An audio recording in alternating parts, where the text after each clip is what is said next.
Likutey Halakhot on Shulchan Aruch Yoreh Daya. Rebbe Noson, follower of Rebbe Nachman of Breslov.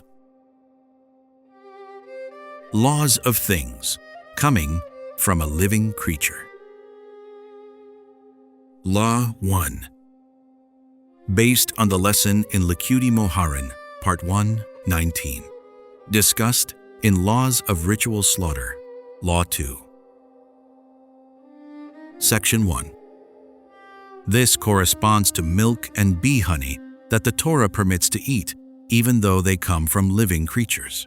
The essence of ritual slaughter is the rectification of the covenant to subdue the all-encompassing evil through the wholeness of the holy tongue. That is why milk, which corresponds to the complete rectification of the covenant, as in blood disintegrates and is transformed into milk, Bechorot, 6b, which is the essence of the rectification of the covenant, as stated in Likutey Halakhot, Part 1, 29, does not require ritual slaughter of the animal.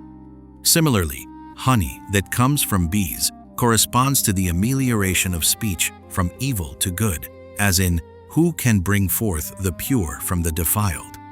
Job 14, 4, similarly to milk, which is also an amelioration from evil to good, for the blood is transformed into milk.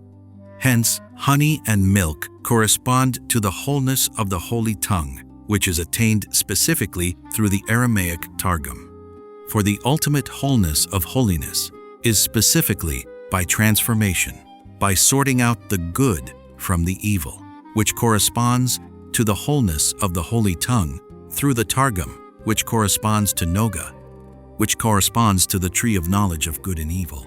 In other words, specifically, by extracting the good from the evil is the holy tongue made whole, for that is its ultimate wholeness, as the Rebbe says there. This corresponds to honey and milk beneath your tongue, Song of Songs 4, 11 specifically, your tongue, for they correspond to the holy tongue that is sorted out from the evil, as with the Targum, through which comes the greatness of the holy tongue. This is why honey is numerically equivalent to woman, for the wholeness of the holy tongue corresponds to Eve woman Likutey Halakhot, Part 1, 199. Section 2. For this reason, David cried out 4 times that the 70 nations that surround holiness are surrounding him, Psalms 118, 4 times corresponding to the 4 realms of evil to which the nations correspond. Thus, on the 4th time he said, "They have surrounded me as bees," corresponding to the 4th realm of evil, which corresponds to Noga and Weber, which corresponds to bees that have an evil stinger that corresponds to the filth of the serpent that has poison in its mouth, which corresponds to the evil of the 70 nations. However, there is also great sweetness in honey, in fact, the ultimate sweetness, as written, "What is sweeter than honey?" Judges 14:18, which corresponds to the holy tongue that is sorted out from there, for it corresponds to the tree of knowledge of good and evil. The sweetness of honey corresponds to the sweetness of speech that has been ameliorated into the wholeness of the holy tongue, corresponding to the rectification of the covenant, which corresponds to sweet waters, in contrast to bitter waters, which correspond to the blemishing of the covenant, to the gallbladder, which has 2 mouths, also sides and aspects. Proverbs 5:4, in contrast to honey, which corresponds to the sweetness of the holy tongue, which corresponds to a double mouth, as the Rebbe writes in Likutey Halakhot, Part 1, 50. This is why it is written about Samson. He took out the honey from the carcass of a lion, Judges 14:9, from which our sages derive the permissibility to eat honey specifically from the carcass of a lion, which corresponds to sweet waters, to the rectification of the covenant, as in, a lion descended, as mentioned in the lesson. The mighty Samson was a Nazir and one of the judges, so his intention was certainly for the sake of heaven, intending to accomplish something extremely great and exalted by taking a Philistine woman for a wife. He relied on his holy might to be able to descend into the depth of the evil to which they were attached, and to break it and ascend from there, as did Abraham from Egypt, Genesis 13. 1, so that the Philistines would then be automatically subdued. As the Rebbe writes in Likutey Halakhot, Part 1, 8, when one has to subdue the wicked whose power is increasing greatly, one must descend into the evil to which they are attached and break it, through which the wicked will be subdued. That is why Samson took a Philistine woman in order to descend into the all-encompassing evil to which they were attached and to break it. So he sought an excuse to pick with them a fight specifically through this. As written, it was from God, for he was seeking an excuse against the Philistines. Judges 14. 4. For specifically through this would he be able to subdue and break them, for they were attached to this evil, the all-encompassing evil of all the nations.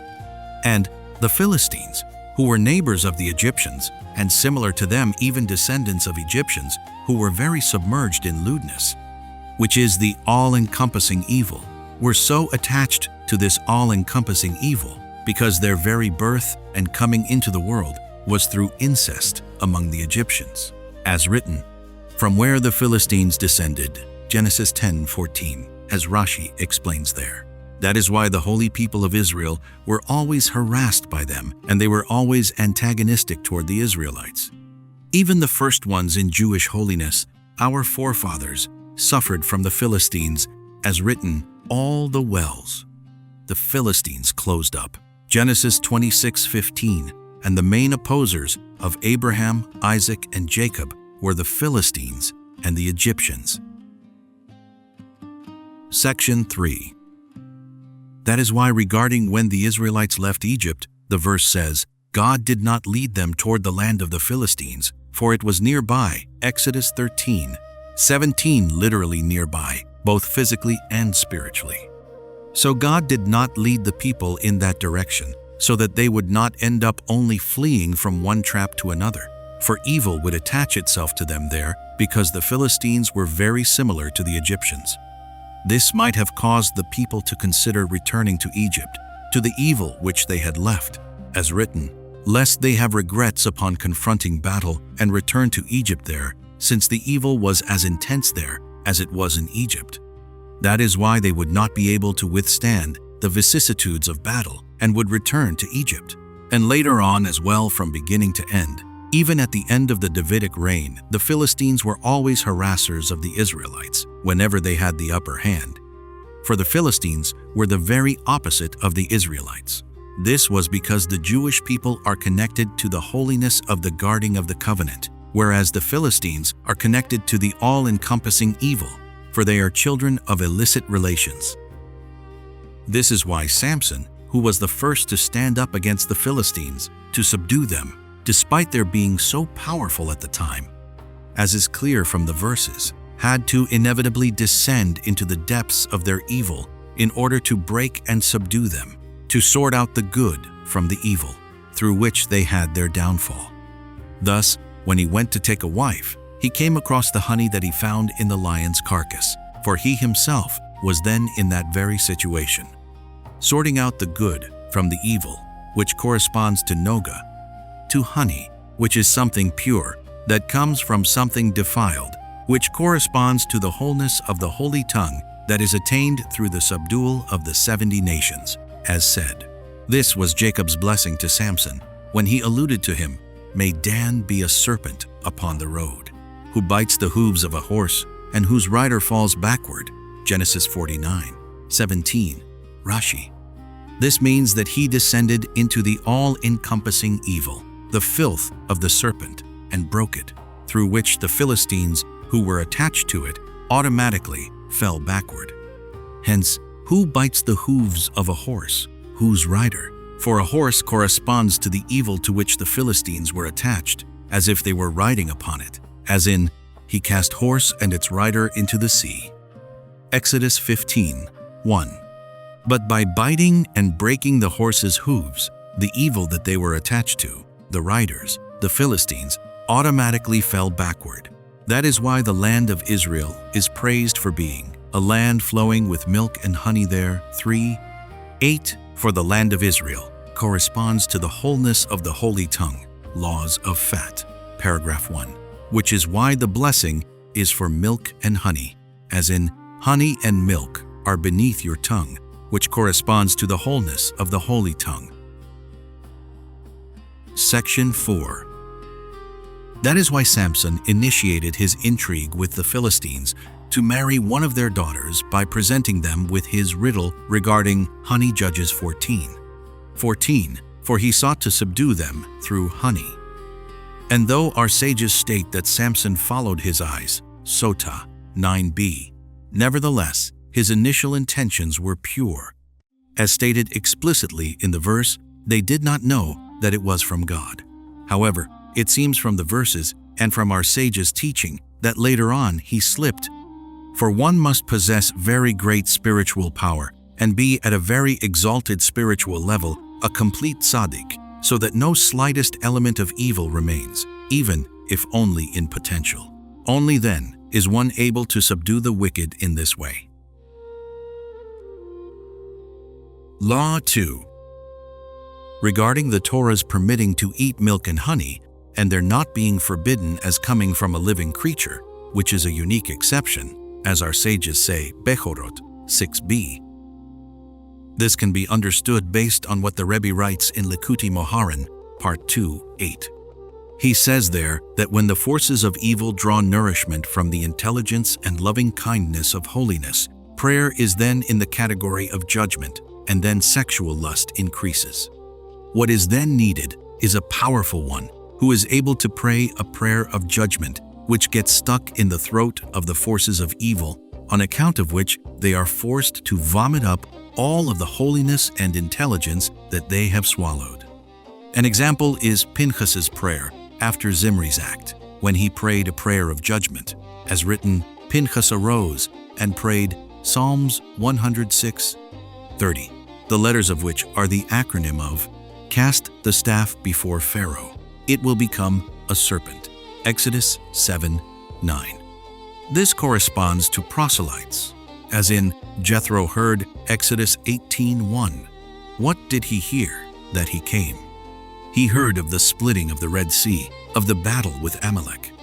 Rashi, which corresponds to thunder, clouds that pour down water, through which one attains prophecy, through which is aroused the voice of melody that waters the garden, in which all fragrances grow, through which physical food is subdued and soul food is attained, through which one becomes able to rebuke, for then one is able to imbue the souls that one is rebuking with a pleasant fragrance. Study the entire lesson there very well. Section 1. This corresponds to the prohibition of a limb from a living creature and the mitzvah of ritual slaughter. For we must not eat anything from a living creature unless it has been rectified through ritual slaughter. This is because a living creature, such as an animal or beast, corresponds to foolishness, a lack of intelligence, which is the nourishment of the forces of evil, which correspond to foolishness, to the spirit of animality, from which arise all lusts, especially the all-encompassing lust, which is sexual lust, which corresponds to animality, to a lack of intelligence, for the mind acts as a barrier spread out before this lust.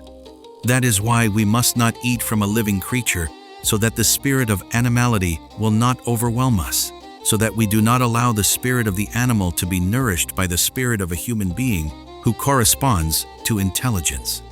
On account of this, we must not eat anything from a living creature without the rectification of ritual slaughter. For slaughter with the knife of the ritual slaughter, which corresponds to God's sword, Judges 7:20, as in, praises of God in their throats, and a double-edged sword in their hands, Psalms 149.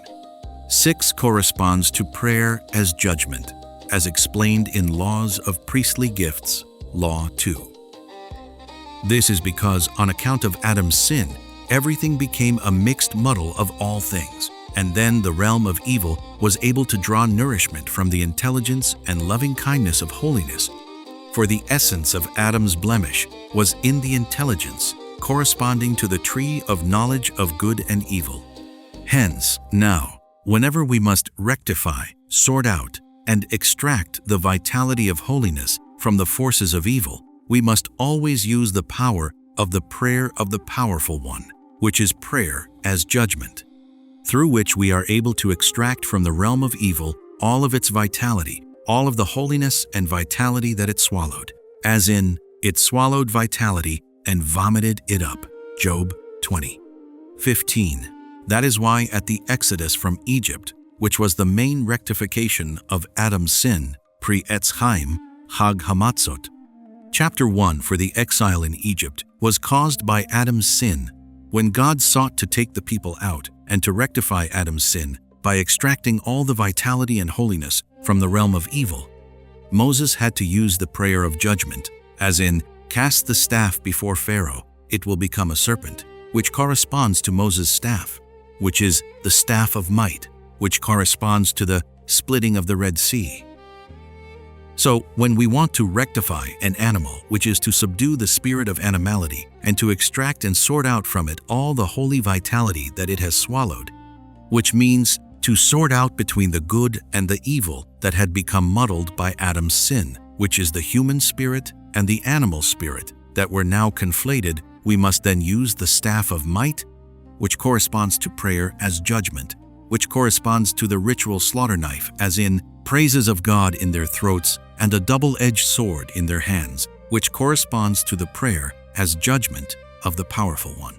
Only then are we able to extract all the holiness and intelligence from the realm of evil, the spirit of animality, that it has swallowed, and only then are we allowed to eat the animal, for only then is the spirit of animality subdued and negated through the prayer as judgment of the powerful one, which corresponds to the ritual slaughter knife. See also Laws of Priestly Gifts, Law 2. Section 2. Hence, it is impossible to eat anything from a living creature other than through prayer as judgment of the powerful one, which corresponds to ritual slaughter. But milk that comes from a living creature was permitted by the Torah, because the essence of milk comes from birth, when blood disintegrates and is transformed into milk, Bechorot. 6b, which is accomplished through this rectification of prayer as judgment of the powerful one. This is because birth essentially comes about through this, for all births are a rectification of Adam's sin, since with every birth is sorted out that which had become muddled by his sin Etz Chaim. 39. So birth itself comes about through prayer as judgment of the powerful one. Thus, the arousal for conjugation arises from the realm of judgment Zohar, Part 1, 186b, which corresponds to prayer as judgment, since conjugation itself corresponds to prayer. As the Rebbe cites Likutey Halakhot, Part 1.9, but also because Adam's sin was essentially a blemishing of the covenant, Sefer Halikutim Ha'ari, Ekev 8. Thus, the arousal for conjugation must inevitably arise from the realm of the left, which is the realm of judgment, which is why it takes a mighty warrior, a powerful one, who is able to conduct his conjugation with holiness, so that the judgment of the realm of evil, which corresponds to immature mentality, from which animal lust arises, does not take hold of him. One must be a very strong warrior and powerful one, as in powerful warriors who do his word. Psalms 103:20. These are those who overcome their inclinations and literally resemble angels. Zohar, Part 1, 90a. And when one is able to be a warrior and powerful one to overcome one's lust, then even though the arousal for conjugation must inevitably arise from the realm of judgment, nevertheless, the realm of evil has no grip over the person at all. On the contrary, the holy conjugation corresponds to prayer as judgment of the powerful one, through which one extracts all holiness and all intelligence from the realm of evil, as in, it swallowed vitality and vomited it up, through which Adam's sin is sorted out and rectified. Section 3. This corresponds to the sanctification of the firstborn, both human and animal. Everything follows the beginning, so the Torah instructed that the first birth, which is the firstborn, be given to the priest. The essence of priesthood which corresponds to loving kindness, which corresponds to da'at, as in, the lips of a priest guard da'at, Malachi 2. 7 comes only through the powerful one's prayer as judgment, which corresponds to Pinchas' prayer regarding Zimri, as said earlier. For specifically then, when Pinchas responded zealously to Zimri's act, as in, Pinchas arose and prayed, a prayer of judgment, only then did he attain priesthood, as written, "Therefore declare, I hereby grant him my covenant of peace, and it will be for him and for his descendants after him an eternal covenant of priesthood." Numbers 25.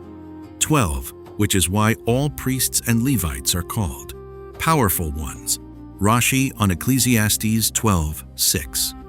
Similarly, the verse, "Cast the staff before Pharaoh, it will become a serpent," which alludes to prayer as judgment of the powerful one, which refers to Aaron, as written there.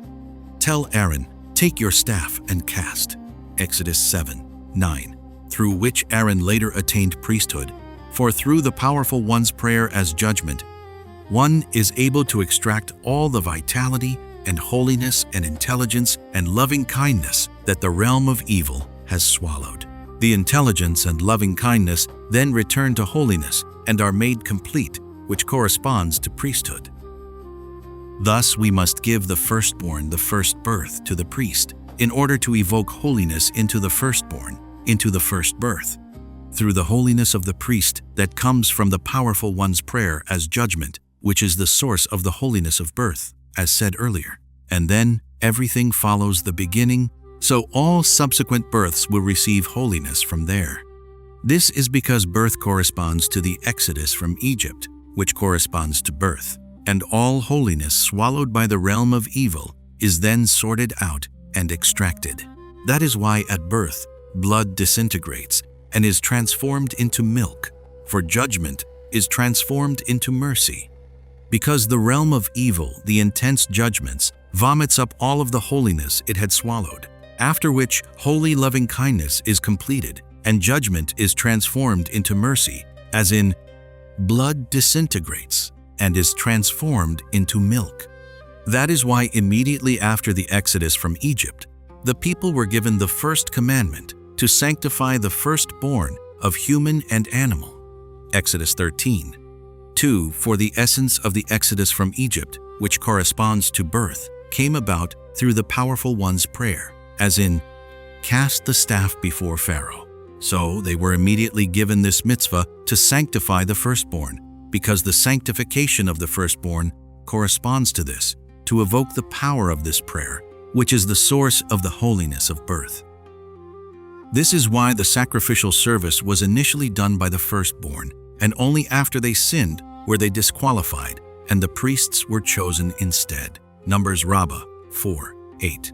The sacrificial service itself corresponds to the powerful one's prayer as judgment, for all sacrifices correspond to prayer. For prayer can substitute for a sacrifice brachot 26a. And since the most important part of a sacrifice is the sprinkling of the blood on the altar, and the blood corresponds to judgments, pardes remonim 23:4. Therefore, the sacrifices correspond to the prayer as judgment of the powerful one, who corresponds to the priests, who are mighty warriors, as said. Through this, they are able to sort out and extract all the vitality from the realm of evil that had become intermixed as a result of the sins for which the sacrifice is brought. That is why the service was initially done by the firstborn, for they too correspond to this, as said, until they sinned in the golden calf, after which they were disqualified, and the priests were chosen to replace them. This is because the priests correspond to the mighty warriors and are sanctified with the holiness of the covenant, for they were given many more commandments regarding the holiness of the covenant than the rest of the Jewish people. Leviticus 21:7. That is why they correspond to mighty warriors, and that is why the sacrificial service is done by them, for they are able to bring about rectification through prayer as judgment of the powerful one, which corresponds to sacrifices. So we must give the firstborn to the priest in order to evoke the holiness of the first birth through the priest. Section 4.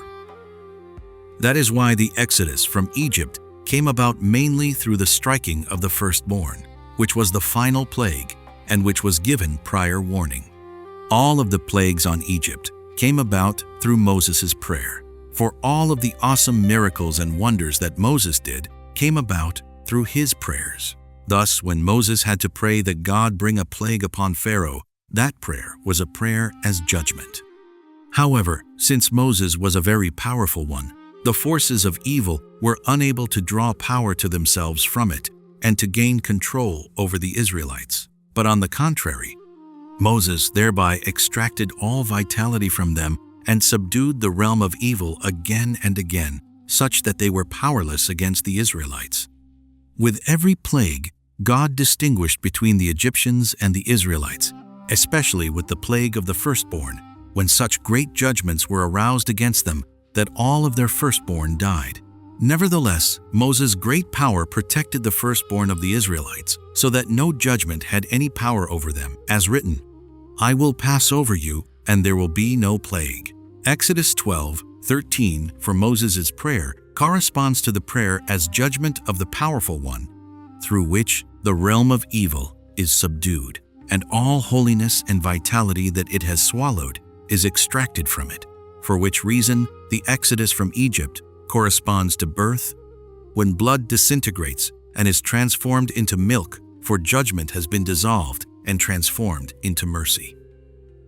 That is why the Torah permits milk, and it is not forbidden as something coming from a living creature, for milk is produced by the birth, when blood disintegrates and is transformed into milk, and birth corresponds to the exodus from Egypt that was brought about through prayer as judgment of the powerful one, through which the realm of evil, the spirit of animality, is subdued, and all holiness is extracted from it. That is why milk is permissible to eat, for the spirit of animality has already been subdued through the birth.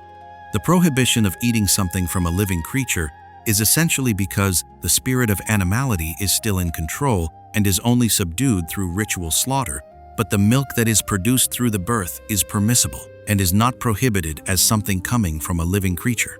For the spirit of animality has already been subdued, and all holiness has been extracted through the birth. Section 5. The Torah's permission to eat honey is also because honey corresponds to judgments. Tikkuni Zohar, 1941. A, as in, what is sweeter than honey and more brazen than a lion? Judges 14:18. For which reason, when the mighty Samson went to take a Philistine wife for himself, he found honey in a lion's carcass. Samson was engaged in overcoming the Philistines, who ruled over the Israelites. The realm of evil, embodied in the nations, had overwhelmed the Israelites and were therefore drawing their nourishment from holiness, at which time it is necessary to use prayer as judgment of the powerful one. That is why the miracle came about through the mighty Samson, who was a powerful one, who possessed the power to pray such a prayer. Thus, he specifically went to them in order to lower himself into their realm, so that they would attempt to attach themselves to him, and with his great might and power, he would overcome them specifically through that. As written, it was from God, for he was seeking an excuse against the Philistines. Therefore, this corresponds to this prayer as judgment of the powerful one. For when the realm of evil seeks to attach itself to the prayer, since it always seeks to attach itself where there are judgments, the prayer of the powerful one gets stuck in its throat, forcing it to vomit up all of the holiness it has swallowed, as explained in the lesson, which itself was the story of Samson. Because for tzaddikim, prayer and conjugal relations are one and the same. The Jewish people as a whole correspond to compassion, as in, this people possesses three traits: compassion, Yevamot 79a, and the nations are hard-hearted, corresponding to judgments.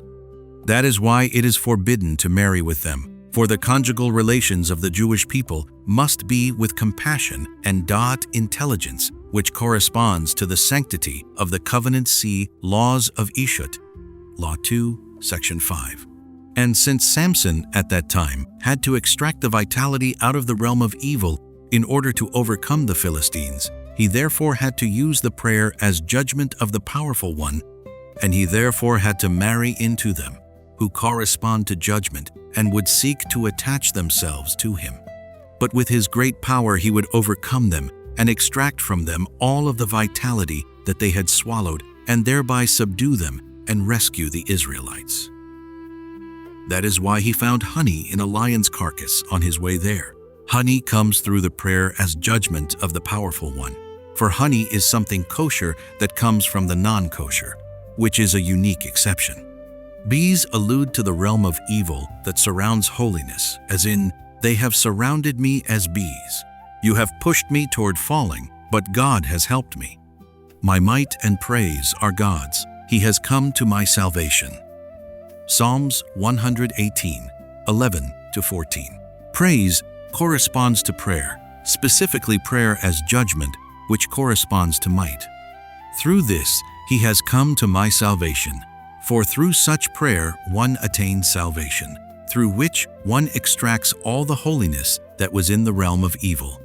This corresponds to the sweetness of honey that comes specifically from bees, which are non-kosher, corresponding to the realm of evil.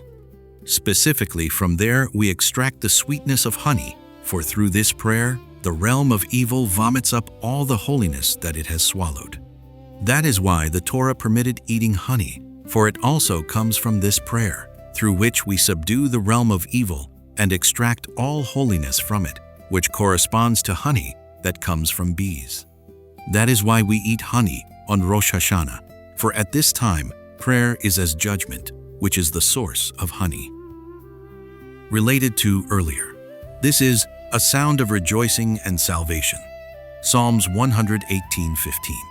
Specifically, a sound of rejoicing, which corresponds to the sound of the melody that is aroused through prayer as judgment of the powerful one, which corresponds to a river emerges from Eden, as in the lesson. Section 6. This corresponds to Shavuot, which is the time of Torah giving. The Torah comes from the mouth of the Mighty One, from judgments, for the essence of Torah is attained through this prayer. For this prayer brought about the exodus from Egypt, the splitting of the Red Sea, and the battle with Amalek, on account of which Jethro converted, which caused thunder, as in clouds that pour down water, Brachot 29a, through which the Torah is evoked through the waters of holy intelligence, which correspond to the Torah emerging and manifesting. That is why Torah giving was accompanied by thunder and lightning, for thunder corresponds to clouds that pour down rain, which is attained through this prayer.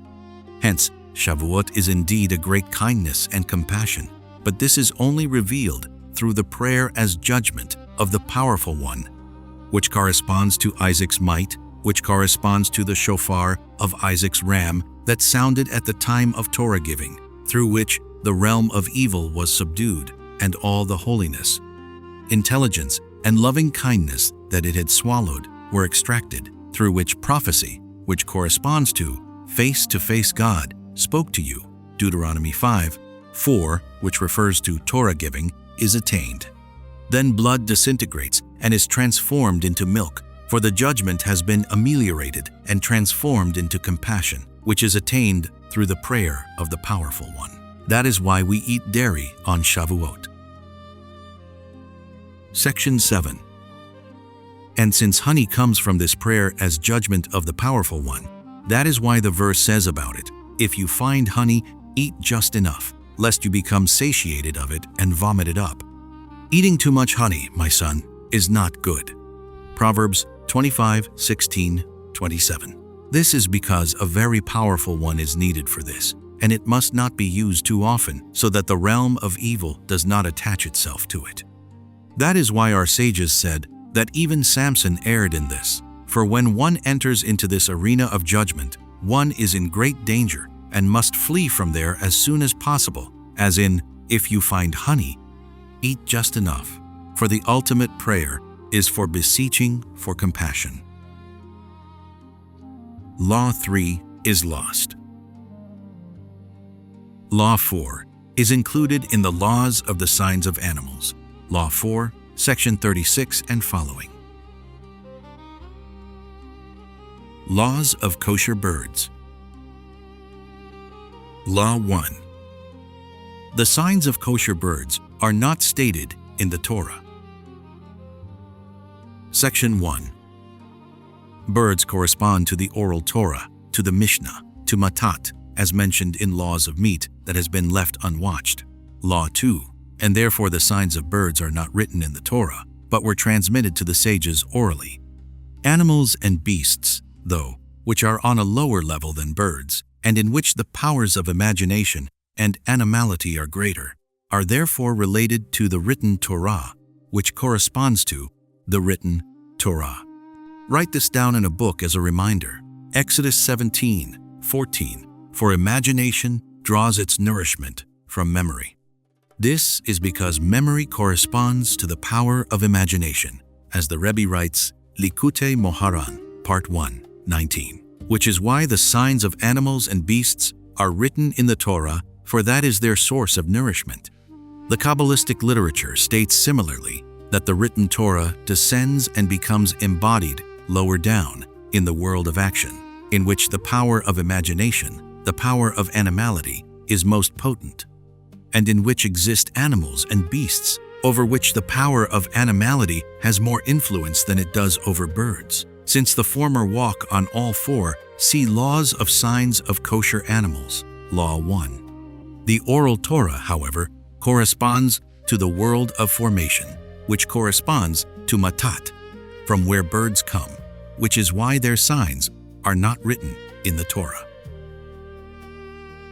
Section 2.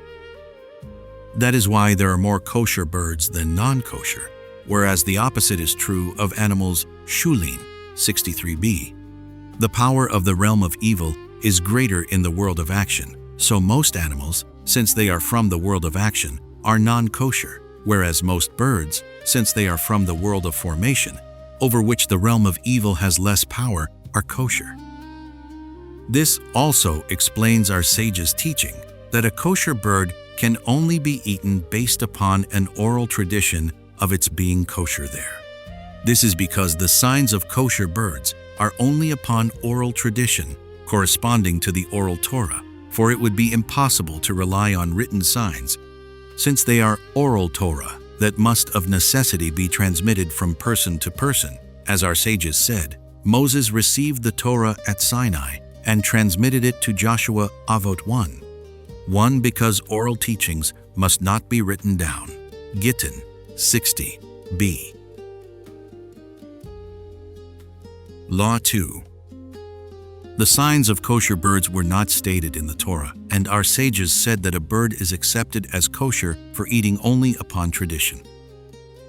In Likutey Halakhot, Part 1, 79, the Rebbe speaks about Matat and Shadyeh as corresponding to the 6 days of the week and Shabbat, respectively, and that there are people who are in the category of the 6 weekdays of Matat corresponding to kosher and non-kosher, defiled and pure, meaning that these people have no rest, which corresponds to Shabbat, since they are not fully and consistently stable in their service and repentance. Rather, sometimes they have thoughts of repentance, only to then fall back to their old ways, such that they are sometimes kosher and other times non-kosher, sometimes defiled and other times pure.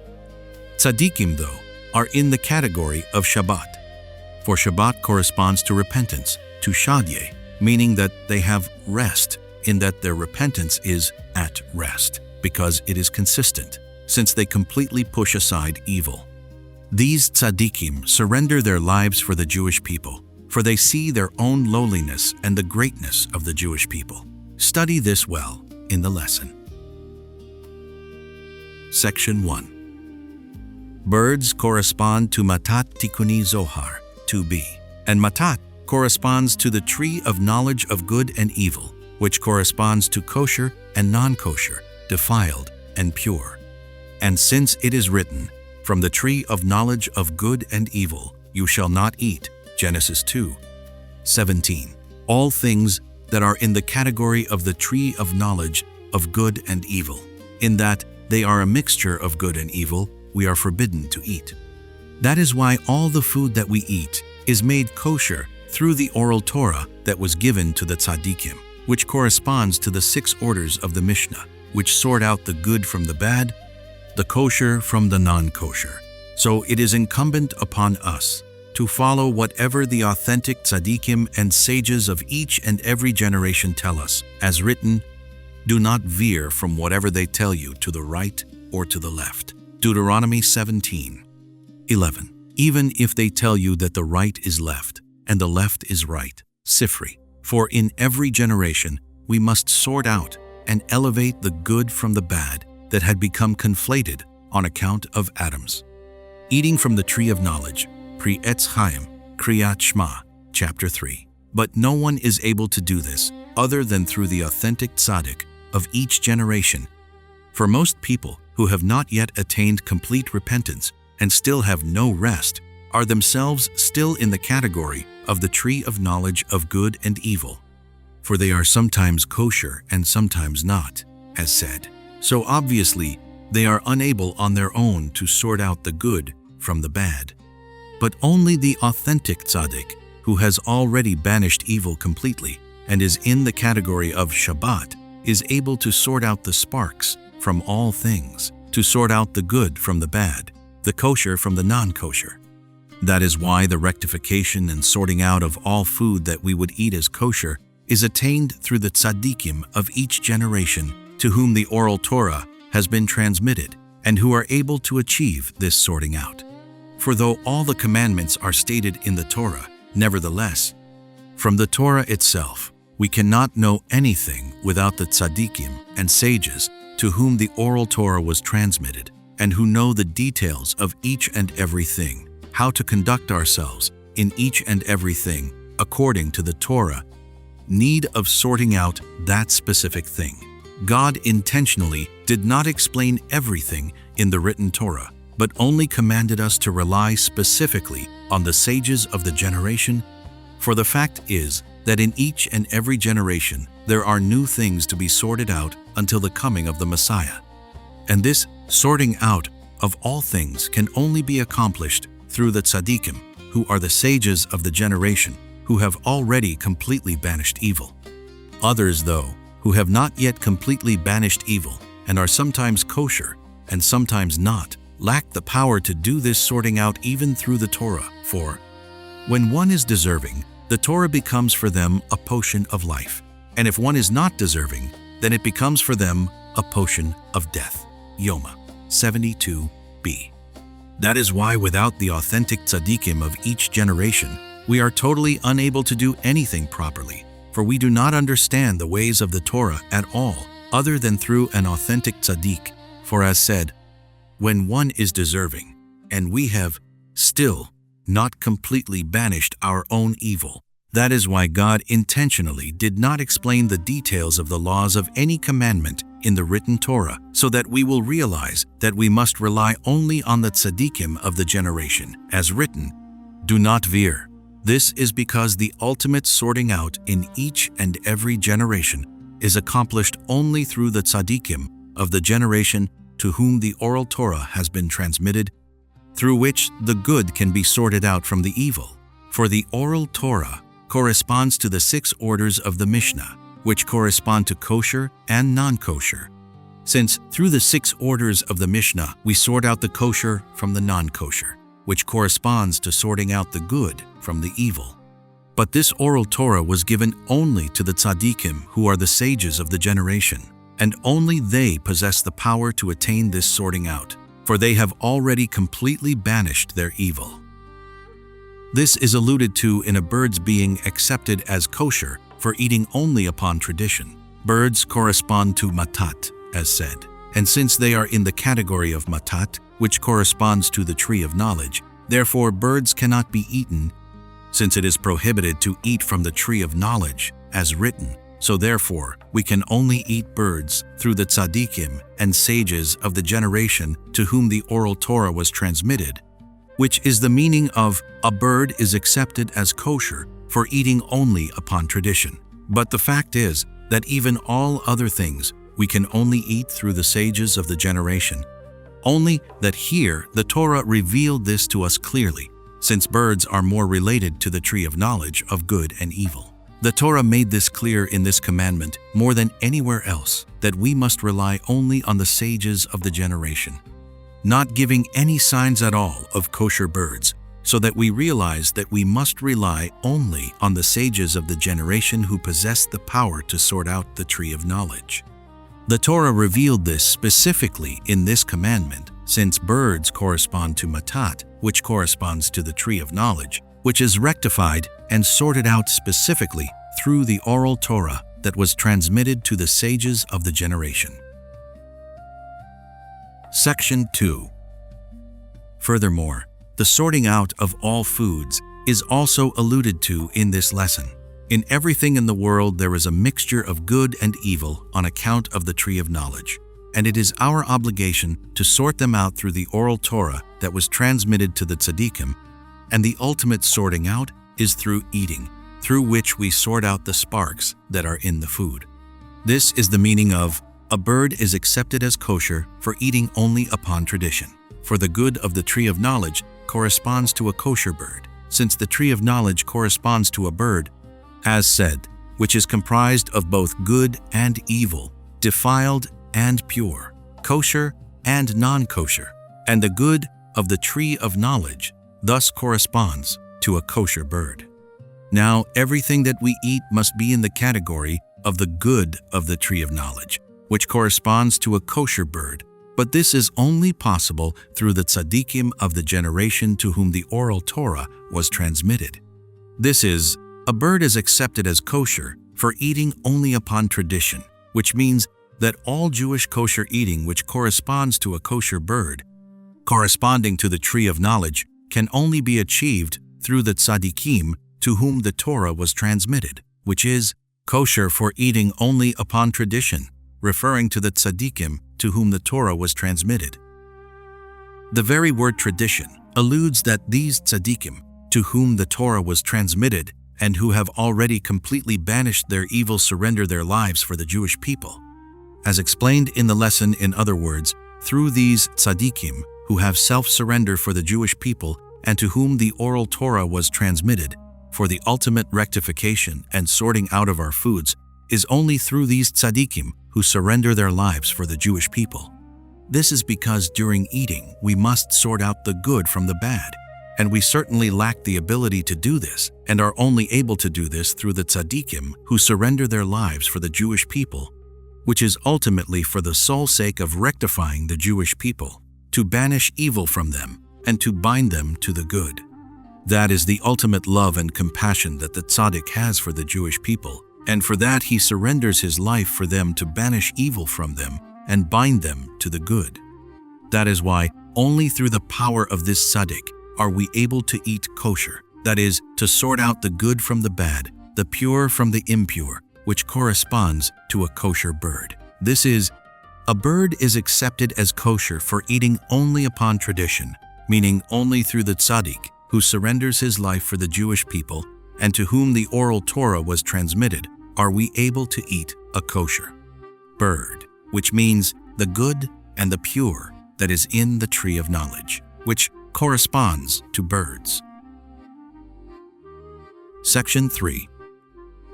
That is why our sages said, an ignoramus is forbidden to eat meat, Pesakim 49b. The ultimate sorting out of foods is in living creatures that possess life and souls. That is why it is only possible to eat meat through being attached to the tzaddikim, through whom we are able to achieve a sorting out. An ignoramus, though, is one who is not attached to the tzaddikim and sages, as our sages said, who is considered an ignoramus. Even one who has studied but has not served the sages is considered an ignoramus.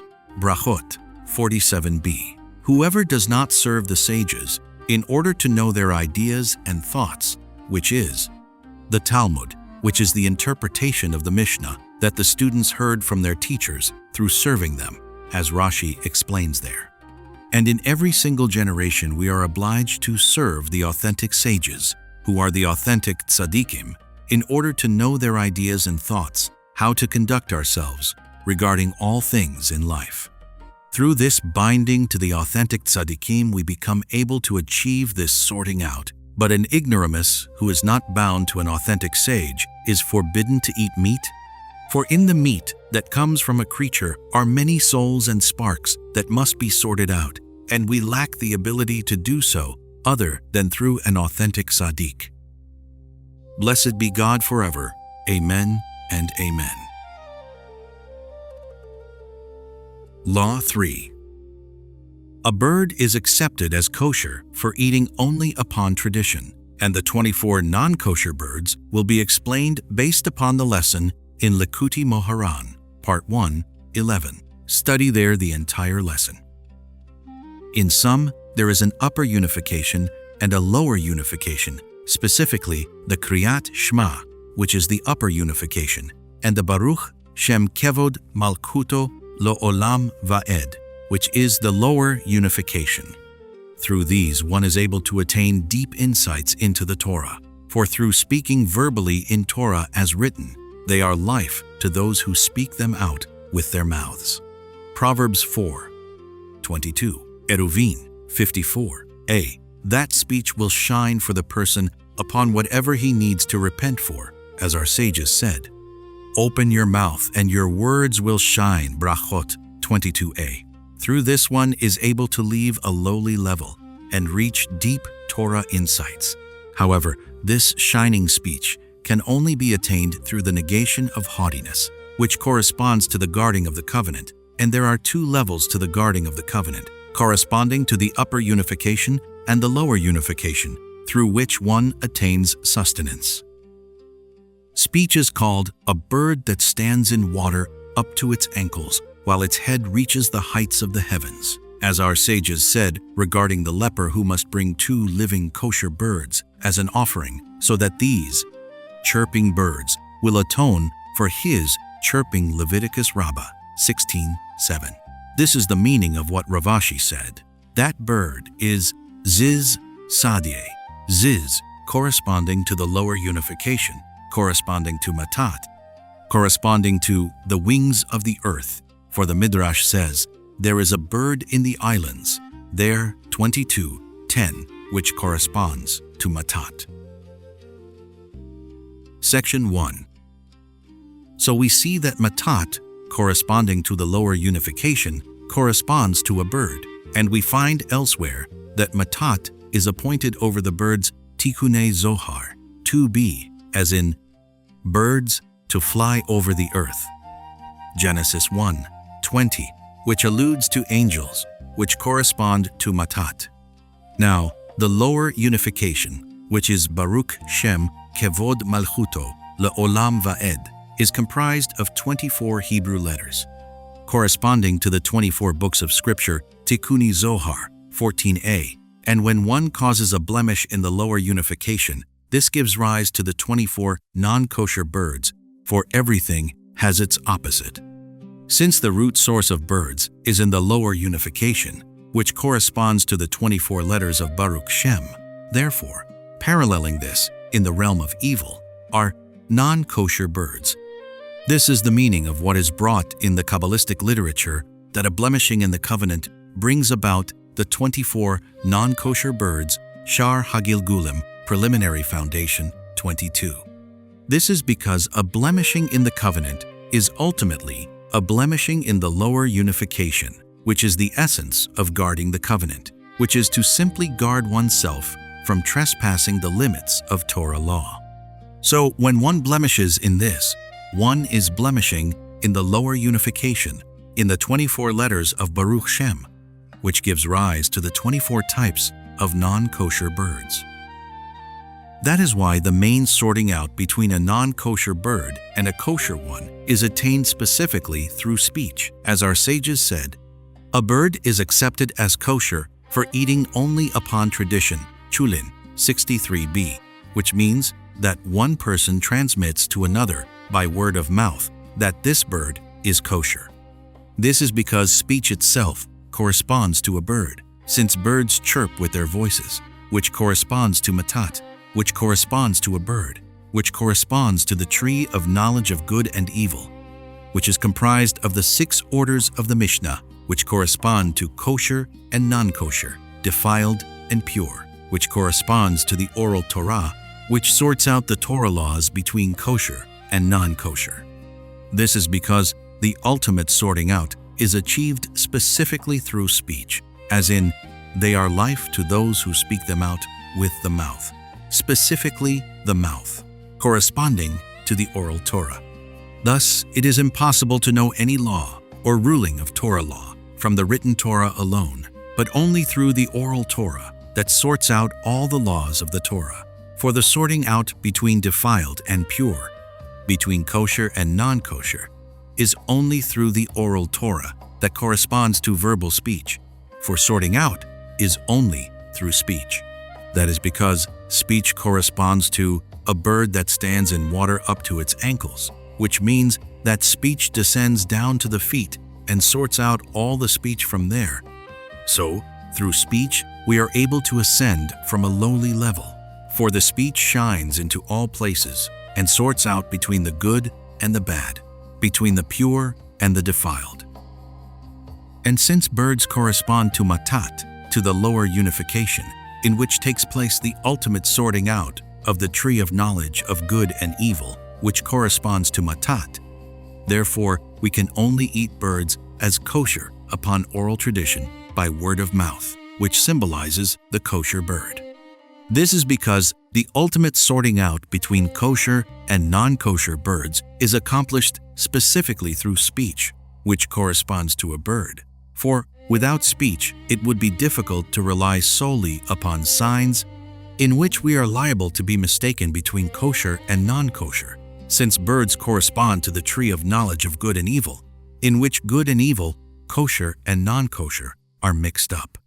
And since birds are so rooted in the tree of knowledge, which corresponds to matat, they are therefore difficult to sort out between kosher and non-kosher other than through speech, for speech sorts out everything. Speech corresponds to a bird that descends all the way down and sorts out, then elevates and shines into all places, specifically through which we are able to discern between a kosher and a non-kosher bird. That is why our sages said that any bird that flew over Yonatan ben Uziel while he was studying Torah was immediately burnt sukkah. 28a, specifically a flying bird, for the speech of Torah corresponds to a bird, a flying bird. So when one studies Torah with the proper sanctity and binds oneself to the root of holy speech, any flying bird is thereby burnt, for the root of birds is only in the speech of Torah, and all things cease when they merge back into their root. So any flying bird was burnt and merged into the speech of Torah, which is the root of birds. Section 2. That is why when Noah wanted to know if the floodwaters had subdued and receded, he sent out birds to find out specifically through them. The floodwaters correspond to a blemishing of the covenant, as in, every flesh has corrupted its way. But Noah was a tzaddik.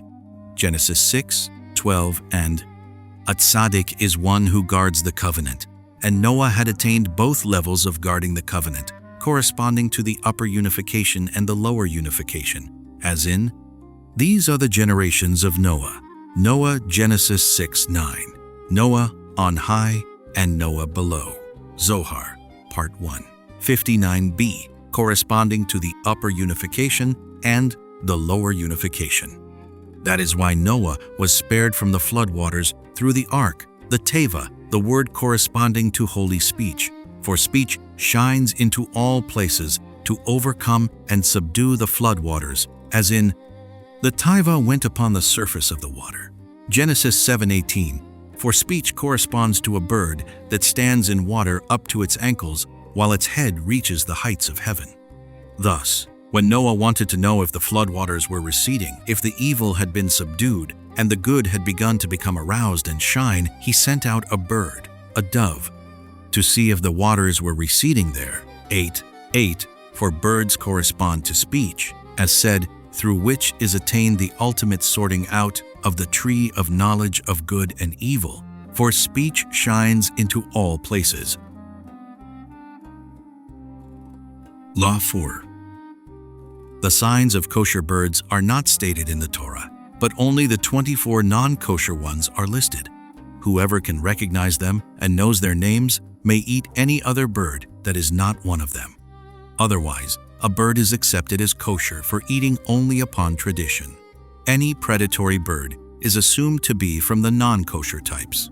If any bird known to not be predatory has these 3 kosher signs, but even if it has these 3 signs, it should not be eaten, because we are still concerned that it is in fact predatory, unless we have a tradition handed down from our ancestors that it is kosher Yoreh 82.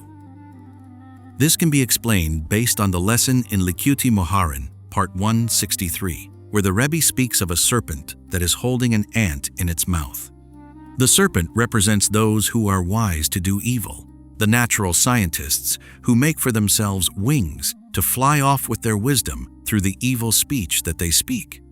Speech creates wings, as in, a winged creature will tell the word Ecclesiastes 10:2, which is why holy speech brings about holy wings, whereas evil speech, especially spoken against the authentic tzaddik, brings about wings for the serpent, which are the natural scientists. Section 1.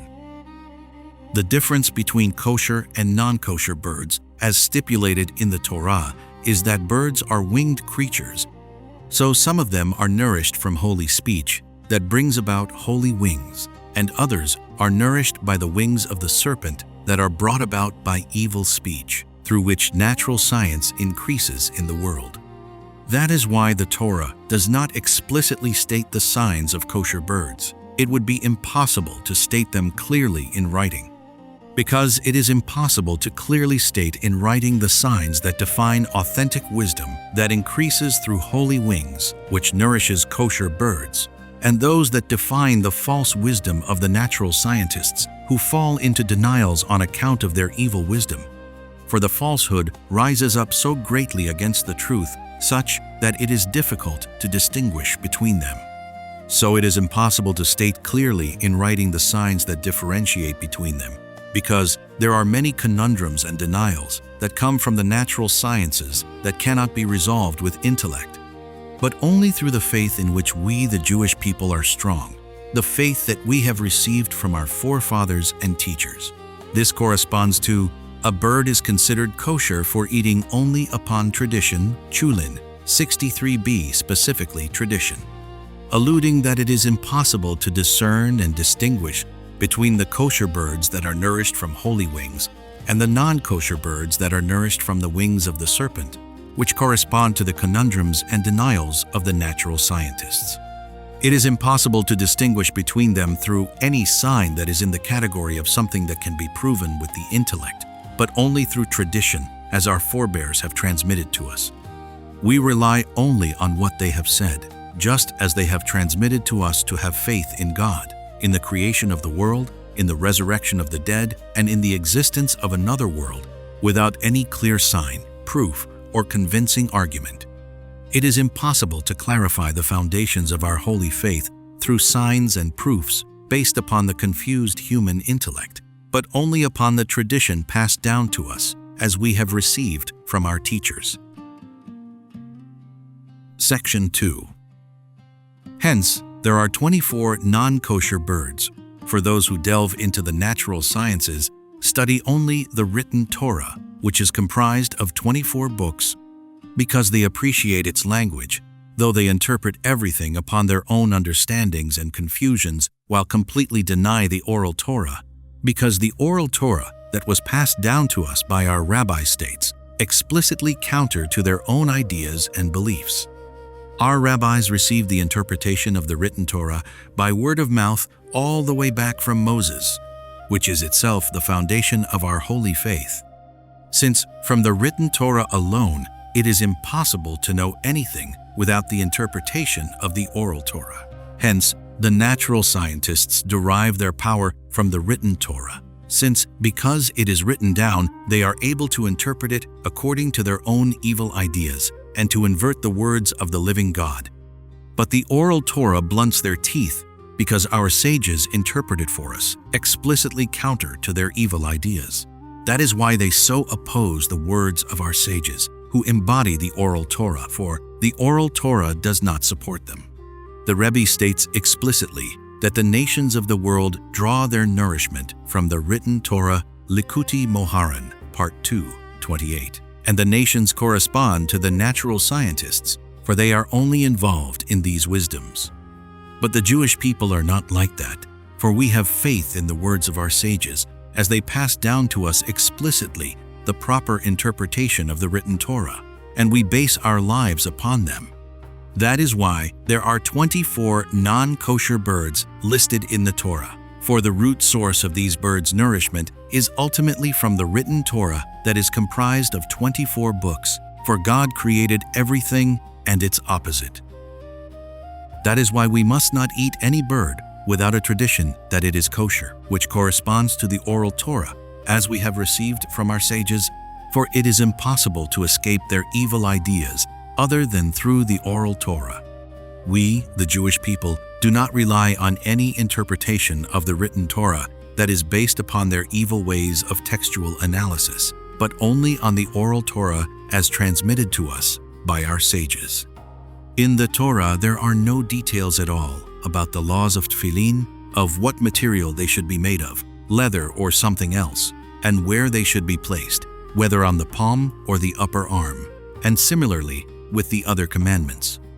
The sages also received that the resurrection of the dead is stated explicitly in the Torah, as they derived from several verses, as well as other foundations of faith. So we rely solely upon what our sages have taught us in the Talmud and authorities for the interpretations of the Torah and all the commandments.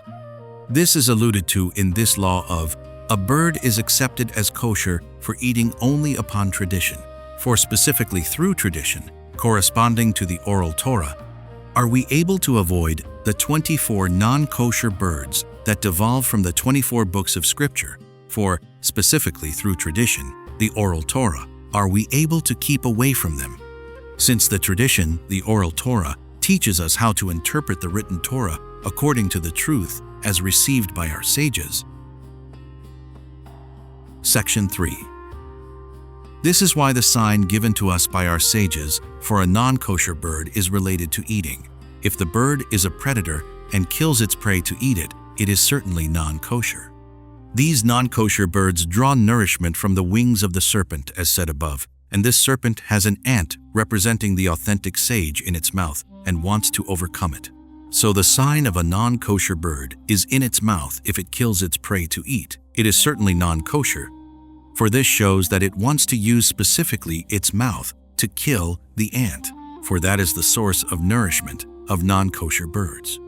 But God will not abandon it and will rescue the ant from its mouth, for a tongue of truth will endure forever, speedily in our days. Amen. Laws of fish. Law 1. The signs of kosher fish are fins and scales, but mainly the scales. For any fish that has scales has fins, whereas fins alone are not a sign at all, for some have fins but have no scales. Section 1.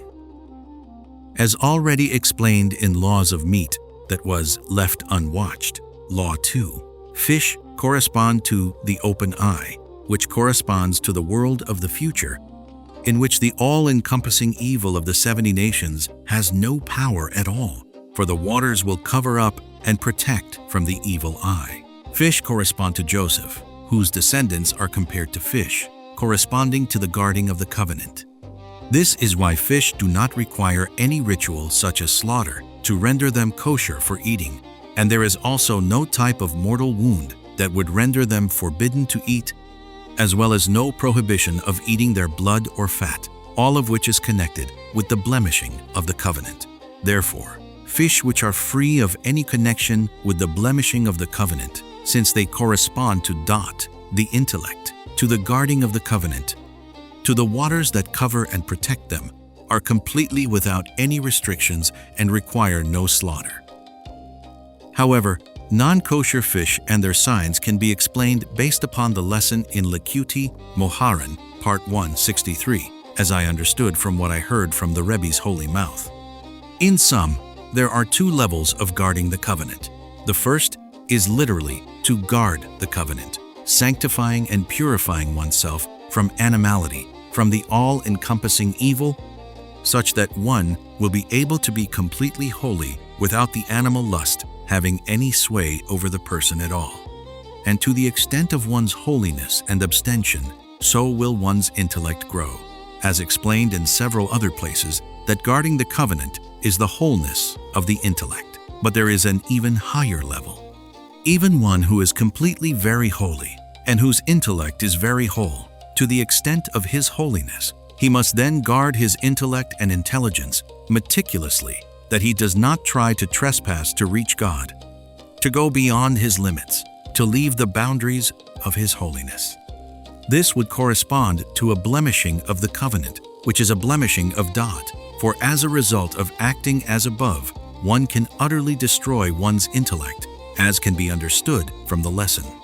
For when one goes beyond one's boundaries, this is the opposite of the rectification of the covenant, corresponding to uncovering a hand's breadth and covering a hand's breadth, as in the lesson. We have already written about this in the Laws of Sukkah, Law 1, Section 2. This corresponds to what is written at the beginning of the lesson in Likutey Halakhot, Part 1, 54, on the verse, "My God, you are very exalted, that one must constrict the expansion of one's intelligence by binding one's thought to the world of the future, so that it does not leave the boundaries of holiness," which corresponds to the very in the verse which is the realm of constriction, as the Rebbe cites there, and to tzitzit as well. This corresponds to the signs of kosher fish, the scales, which corresponds to a garment, which corresponds to a constriction, as written, "He was clad with armor of scales," 1 Samuel 17:5, as our sages in fact cite this verse to derive from it that scales are the garment of fish, Niddah 51b. In other words, the ultimate sign of kosher fish, which correspond to the world of the future, to dot, for the all-encompassing evil, the animal lust, has no power over them, is dependent upon scales, which are a garment corresponding to constrictions. For one must constrict the expansion of one's intelligence that swims and flies in the water, that corresponds to the world of the future, as written, "The earth will be filled with knowledge of God, as the waters cover the seabed," Isaiah 11:9. See Laws of Meat, that was left unwatched. Law 2, which corresponds to fish that develop in water. The intellect must be constricted, as in very exalted, so that it does not leave the boundary of holiness, which corresponds to scales. So when the fish have no scales, they are non-kosher. For when one lacks any constriction, which is a garment and a covering for one's intellect, then one completely leaves the boundary of holiness. And then one is in the category of blemishing the covenant, which is defilement, as the Rebbe says, Likutey Halakhot, Part 1, 2. Then, once there are scales, which correspond to the garments, to the constrictions, then there is another sign of purity, which is the fins, which are the wings with which the fish swims and flies through the water. This corresponds to an enhancement of intelligence that one attains by being able to have one's intelligence fly, by having attained wings corresponding to fins, and with which one is able to fly through the water that corresponds to the world of the future. This is the enhancement of intelligence in the world of the future that the Rebbe speaks about in the lesson when he writes that wings correspond to the flying of the intelligence. For this reason, wings are called snaperim, a word that also means light, as in the light of the intellect. As our sages said, the tablets were of Sanparimon, Tanchuma, Tissa, 29, which is a glittering precious stone. Nevertheless, the fins alone are not considered a kosher sign unless there are also scales, which correspond to the constriction, for only then, "You are very exalted, but fins without scales are not a kosher sign at all." This is because the sanctity of fish, which correspond to the intellect, is dependent solely upon constricting one's intellect and not trespassing and leaving the boundary of the holiness, which is the main inclination for evil in this realm. That is why the sign for fish is mainly dependent upon the scales, which are the garments and the constriction. Study the lesson where it is stated that attaining memory, which corresponds to the enhancement of the intellect in the world of the future, is through guarding. In that one must guard oneself carefully from the evil eye and from the power of illusion, all of which is the opposite of memory, the opposite of the world of the future. In the world of the future, the evil eye and the power of illusion have no power. So, when one attains memory, the main guarding is as in, you are very exalted, constricting one's intellect. This corresponds to the kosher signs for fish, which are the scales. For fish correspond to the world of the future, to the enhancement of the intellect, over which the evil eye and power of illusion have no power. That is why the essential sign is the scales, which correspond to the garments, and the constriction, which correspond to you are very exalted. Section 3. This also corresponds to the wholeness of the holy tongue through the Targum, upon which the guarding of the covenant is dependent.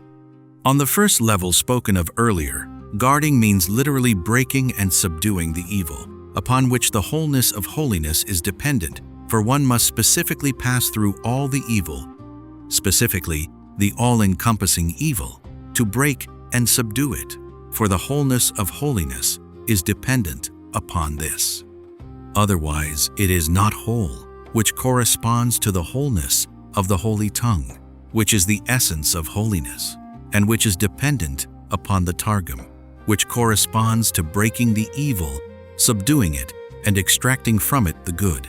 Similarly, when one has fully attained a guarding of the covenant and has completely broken the all-encompassing evil and has attained full holiness, then one must constrict and clothe one's intelligence, which corresponds to guarding the covenant, as said, which corresponds to a garment, to constriction, as in, God made for them garments of leather and clothed them, Genesis 3:21, which corresponds to noga, to Targum, which corresponds to the garments of scales, which corresponds to the garments of leather, as our sages said. Those garments were smooth as a nail, attached to their skin, Genesis Rabbah 20:12, which corresponds to fish scales that are smooth as a nail, as is evident.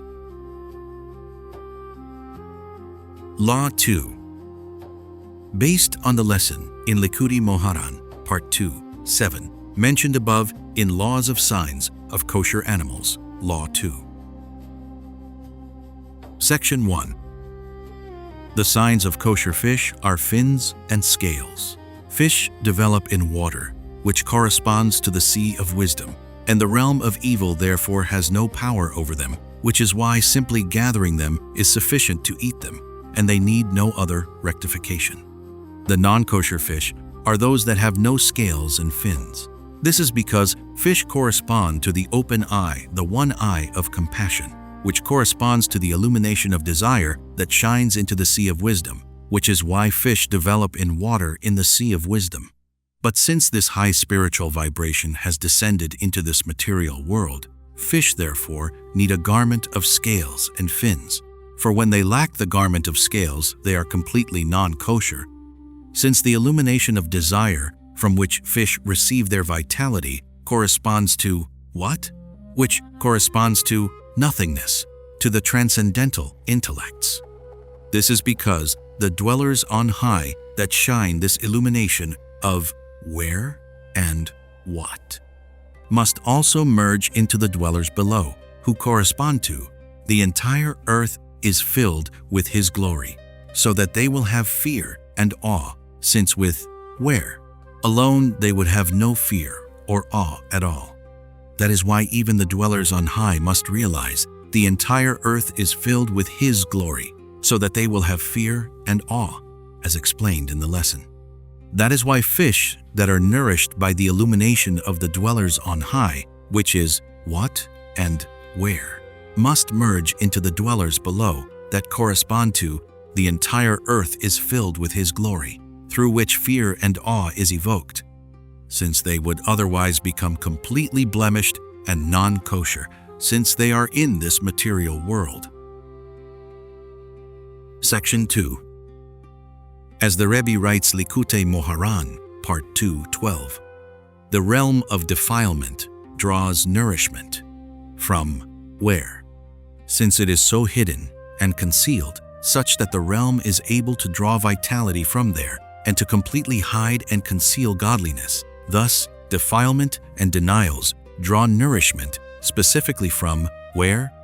For only the dwellers on high are actually able to receive from there, and even they must merge into the category of the dwellers below, into the entire earth is filled with His glory, whereas were the dwellers below to receive only from where? This would lead them to complete denial. That is why fish, which are sustained by the open eye, by desire, corresponding to the transcendental intelligences to where, must therefore be clothed in a garment of scales. As written, He was clothed in a shield of scales. 1 Samuel 17, 5.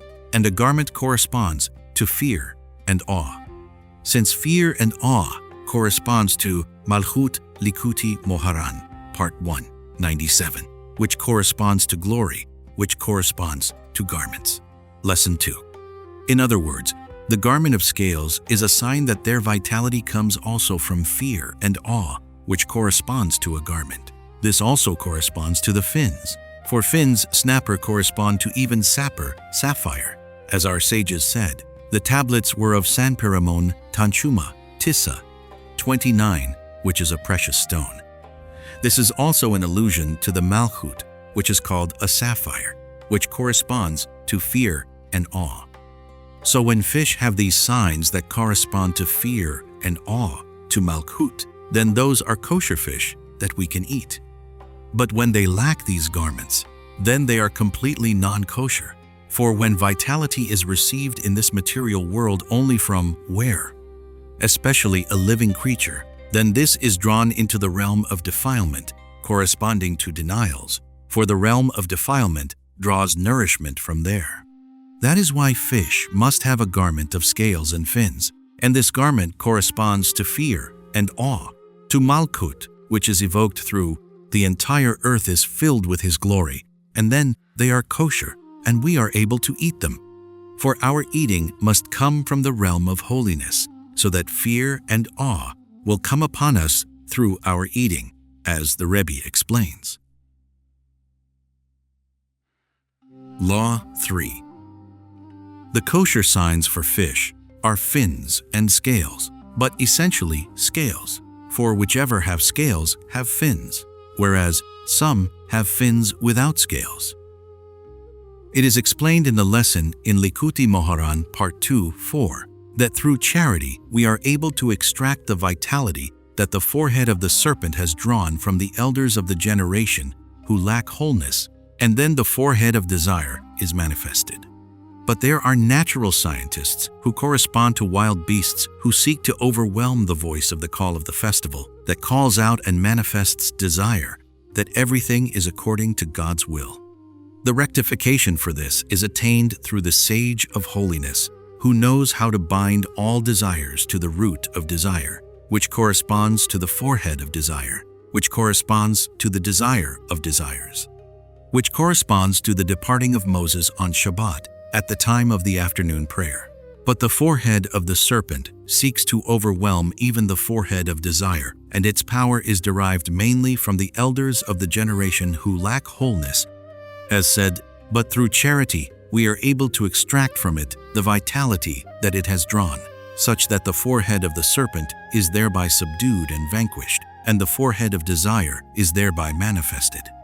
As a result, all natural scientists who correspond to evil beasts of prey are subdued and have their downfall, and the voice of the call of the festival that calls out and manifests desire is thereby manifested and heard.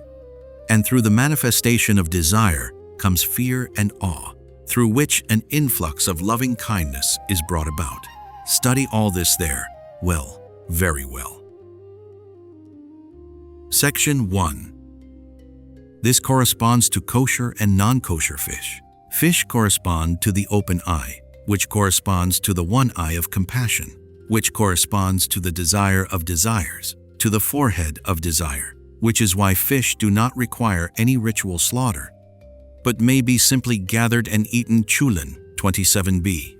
This is because the essence of ritual slaughter for living creatures is in order to thereby subdue the spirit of animality, which corresponds to natural sciences, which correspond to foolishness, to an animal that lacks intelligence, in contrast to the wisdom of the Torah, that is the essence of authentic wisdom, which corresponds to the human being. As the Rebbe writes, that foreign wisdoms are in contrast to Torah, wisdom as an animal is in contrast to a human being. Likutey Halakhot, Part 1, 37. That is why the Jewish people who are bound to the Torah are called human, whereas the nations who are devoted to foreign wisdom, which is the natural sciences, are called animals, as our sages said. You are called human, but the idolaters are not called human. Yevamot, 41a. Hence, all beasts, animals, and birds that lack human intelligence correspond to natural sciences, which corresponds to animality, to foolishness, as said. For the definition of a human being is intelligence, which is the Torah. Only Torah wisdom is authentic wisdom and intelligence, whereas all other foreign wisdoms of all the natural scientists are all utter foolishness, corresponding to animality, in contrast to Torah wisdom. That is why we must not eat anything from a living creature without ritual slaughter, through which the spirit of animality is subdued, through which the living creature is elevated to the level of human, which is the essence of the intentions of ritual slaughter. We subdue the vitality of the natural sciences, sorting out and elevating it to the level of human, which is the authentic wisdom of the Holy Torah. For the essence of vitality is wisdom, as written, "Wisdom gives life," Ecclesiastes 7:12, and the holy vitality, which corresponds to human vitality, corresponds to Torah wisdom, whereas animal vitality corresponds to natural wisdom. However, there are kosher species and non-kosher species. This is because all of nature itself is God's providence and was itself created by God. God conducts nature according to His will, so therefore even nature is providence. Only that He created nature in this world as part of the mystery of free choice, so that the human being would be able to err and believe that nature is fundamental, if, heaven forbid, he so wishes. So when one detaches nature from providence, then one denies the living God and descends to the bottom of hell. And if one desires, one can choose life, binding nature to providence, knowing and accepting that everything takes place upon divine providence, even nature itself is only His providence. Hence, nature and providence are actually one and the same, for Hashem is Elohim, Hashem being divine compassion, which corresponds to providence, and Elohim being divine judgment, corresponding to nature. And Elohim is in fact numerically equivalent to Hateva, nature. 86. Pardes Rimonim, 17:4. These two must be merged into complete unification to know that Hashem is Elohim, that nature is providence. They are one. This is the essence of Jewish eating, which is holy eating, as in, a tzaddik eats to his soul's satiation. Proverbs 13:25.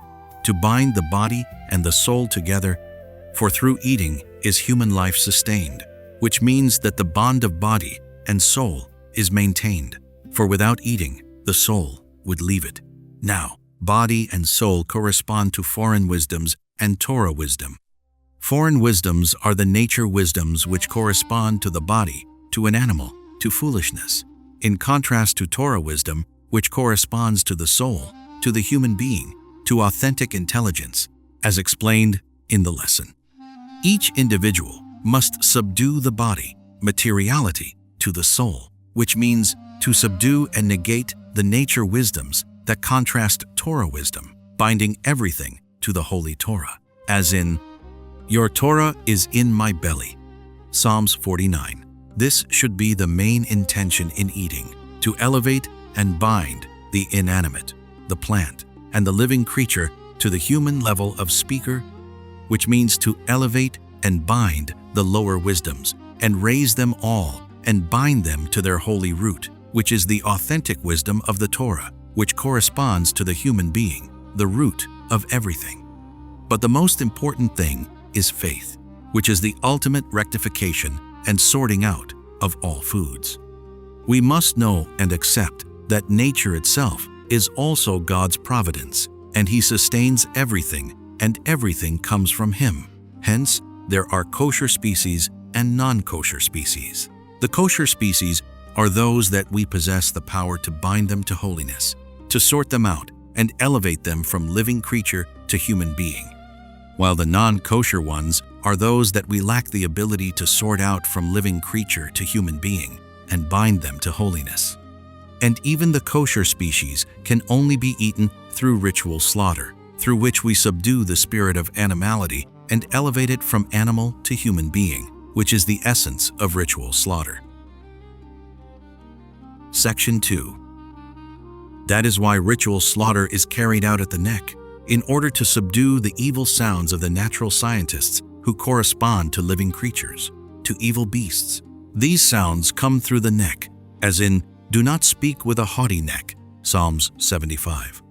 6.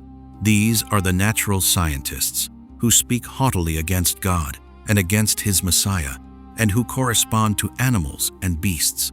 We subdue their voices and necks through the knife of ritual slaughter. That is why the slaughterer must receive the slaughter knife from the sage of the generation. As our sages said, a slaughterer must show his knife to a sage, Chulin 17b. This is because a holy sage has the power to bind all desires to holy desire, to the root of desire, through which he subdues the ideas of the natural scientists, through which fear and awe is attained, as in, God will do the desire of those who fear Him, Psalms 145:19. This fear corresponds to the double-edged sword, to Malchut, to the slaughter knife, which is why the slaughter knife, which corresponds to the double-edged sword, to fear and awe, as in, fear for yourselves before the sword, Job 19:29, must be received from a holy sage. This is because fear and awe is only attained through the manifestation of desire that is manifested through the holy sage by his binding all desires to the root of desire, and through this slaughter knife, which corresponds to the fear and awe that is brought about by the manifestation of desire. We subdue the spirit of animality, which corresponds to natural sciences. Section 3. That is why fish do not need to be slaughtered. Fish correspond to the root of desire, to the open eye, as said earlier, where no slaughter is required, since the fish themselves are in the category of the root of desire, from which they derive their sustenance. This is because fish are covered by water, which corresponds to the waters of intelligence, which corresponds to providence, which is the ultimate intelligence. Furthermore, the evil eye, the ideas of the natural scientists who correspond to the evil eye, has no power over them, for the eyes refer to wisdom. As written, the eyes of both of them were opened, Genesis 3:7, which Rashi says refers to wisdom. So, the evil eye corresponds to evil ideas, specifically the evil wisdom of the natural scientists. But they have no power over fish in the sea that are nourished from the root of desire, for the waters of intelligence, which corresponds to providence, covers them. That is why Joseph's descendants were blessed to be as abundant as fish, Genesis 48:16, just as no evil eye can reach fish in the sea. Brachot 20a. Joseph corresponds to the holy elder who corresponds to the root of desire, which is the 13 rectifications of the beard, all of which are dependent upon the guarding of the covenant Likutey Moharan, Part 1:27. That is why it is said about Joseph, he was a son of elderliness, Genesis 37:3. For since Joseph guarded the covenant, he therefore attained even in his youth at age 17 to be called a son of elderliness, for he was indeed an elder, which corresponds to the root of desire, which corresponds to the forehead of desire, all of which corresponds to the guarding of the covenant. Section 4. That is why fish need only be gathered to eat, which corresponds to the holy desire, as in, he will gather his spirit and soul to him. Job 34:14, which corresponds to the departing of the righteous, about whose death is the word gathering in, used bava batra. 16b. For at the time of their departing, they bind their souls and spirits to the root of desire, which corresponds to Moses' departing. Hence, upon being taken out of the water, fish return directly to their root, which is the root of desire, from where they are nourished. Therefore, they require no slaughter. For the evil beasts have no power over them at all, since fish are in the category of the root of desire. Nevertheless, there are kosher fish and non-kosher fish for countering the root of desire. The forehead of desire is the forehead of the serpent, which corresponds to the non-kosher fish that counter the kosher fish that correspond to the open eye, the root of holy desire, whereas the non-kosher fish correspond to the forehead of the serpent that counters the forehead of desire. This is why the sign of kosher fish is scales, which corresponds to the power of charity through which the forehead of the serpent is subdued, such that it no longer has any power to overwhelm the forehead of desire. This is because the garment of scales is brought about through charity, as in, he was wearing a shield of scales. 1 Samuel 17:5, which corresponds to charity, as in, I donned tzedek, and he clothed me. Job 29:14, and he donned charity as a shield. Isaiah 59:17. The scales protect the fish from the forehead of the serpent attaching itself to them, for the scales correspond to charity, which subdues the forehead of the serpent. This corresponds to, cast your bread upon the water, Ecclesiastes 11:1, which refers to charity. As stated in the lesson specifically, upon the water, for specifically in the water, that is, in the fish, do we find the power of charity? For we see the power of charity protecting the fish, which correspond to the forehead of desire, protecting them through the garment of scales from the forehead of the serpent, so that it does not attach itself to them. That is why these species of fish that lack scales are not kosher, for the forehead of the serpent has attached itself to them, since they lack the protection of the garment of scales that is attained through charity. Goliath, however, sought to usurp the power of charity to himself in order to thereby damage the power of charity to subdue the forehead of the serpent, since Goliath himself was rooted in the forehead of the serpent. That is why regarding Goliath is said, he was wearing a shield of scales, for he sought to draw the power of charity to himself. There are indeed wicked people who give charity with the intention of damaging the power of the Jewish people's charity that subdues the forehead of the serpent, the natural sciences, but their charity has in fact no power at all. This is because charity elevates a nation, the Jewish people, but the kindness of the nations is a sin. These are the idolatrous nations. For all the kindness and good that they do for their own purposes. Proverbs 14:34. Bava Batra 10b. This is because the ultimate power of charity is only as in, I have instructed the ravens to sustain you. 1 Kings 17:4, which means to transform anger into compassion, which means to break one's natural tendency to cruelty and transform it into compassion, specifically through which we have the power to subdue the forehead of the serpent nature, which corresponds to anger, and transform it into compassion, into desire, as explained in the lesson. The idolaters and the wicked, though, who give charity out of their natural compassion or to attain honor, all the more so when they give for their evil intentions, this charity is considered for them a sin, as in, the charity of the nations is a sin. and such charity has no power at all. That is why David subdued Goliath, even though he was wearing a shield of scales, by casting a stone at him, which corresponds to his desire is a whole stone. Proverbs 11:1. For David possessed the power of holy charity, as in, take their pledge, 1 Samuel 17:18, which corresponds to, I have instructed the ravens, as stated in the lesson. Section 5. This corresponds to fins, which correspond to desire, as in, the stone tablets were of Sanpiramon, a precious stone Tanchuma, Tissa, 29, corresponding to, his desire is a whole stone. This is because the ultimate manifestation of desire is brought about through the Torah, through the stone tablets.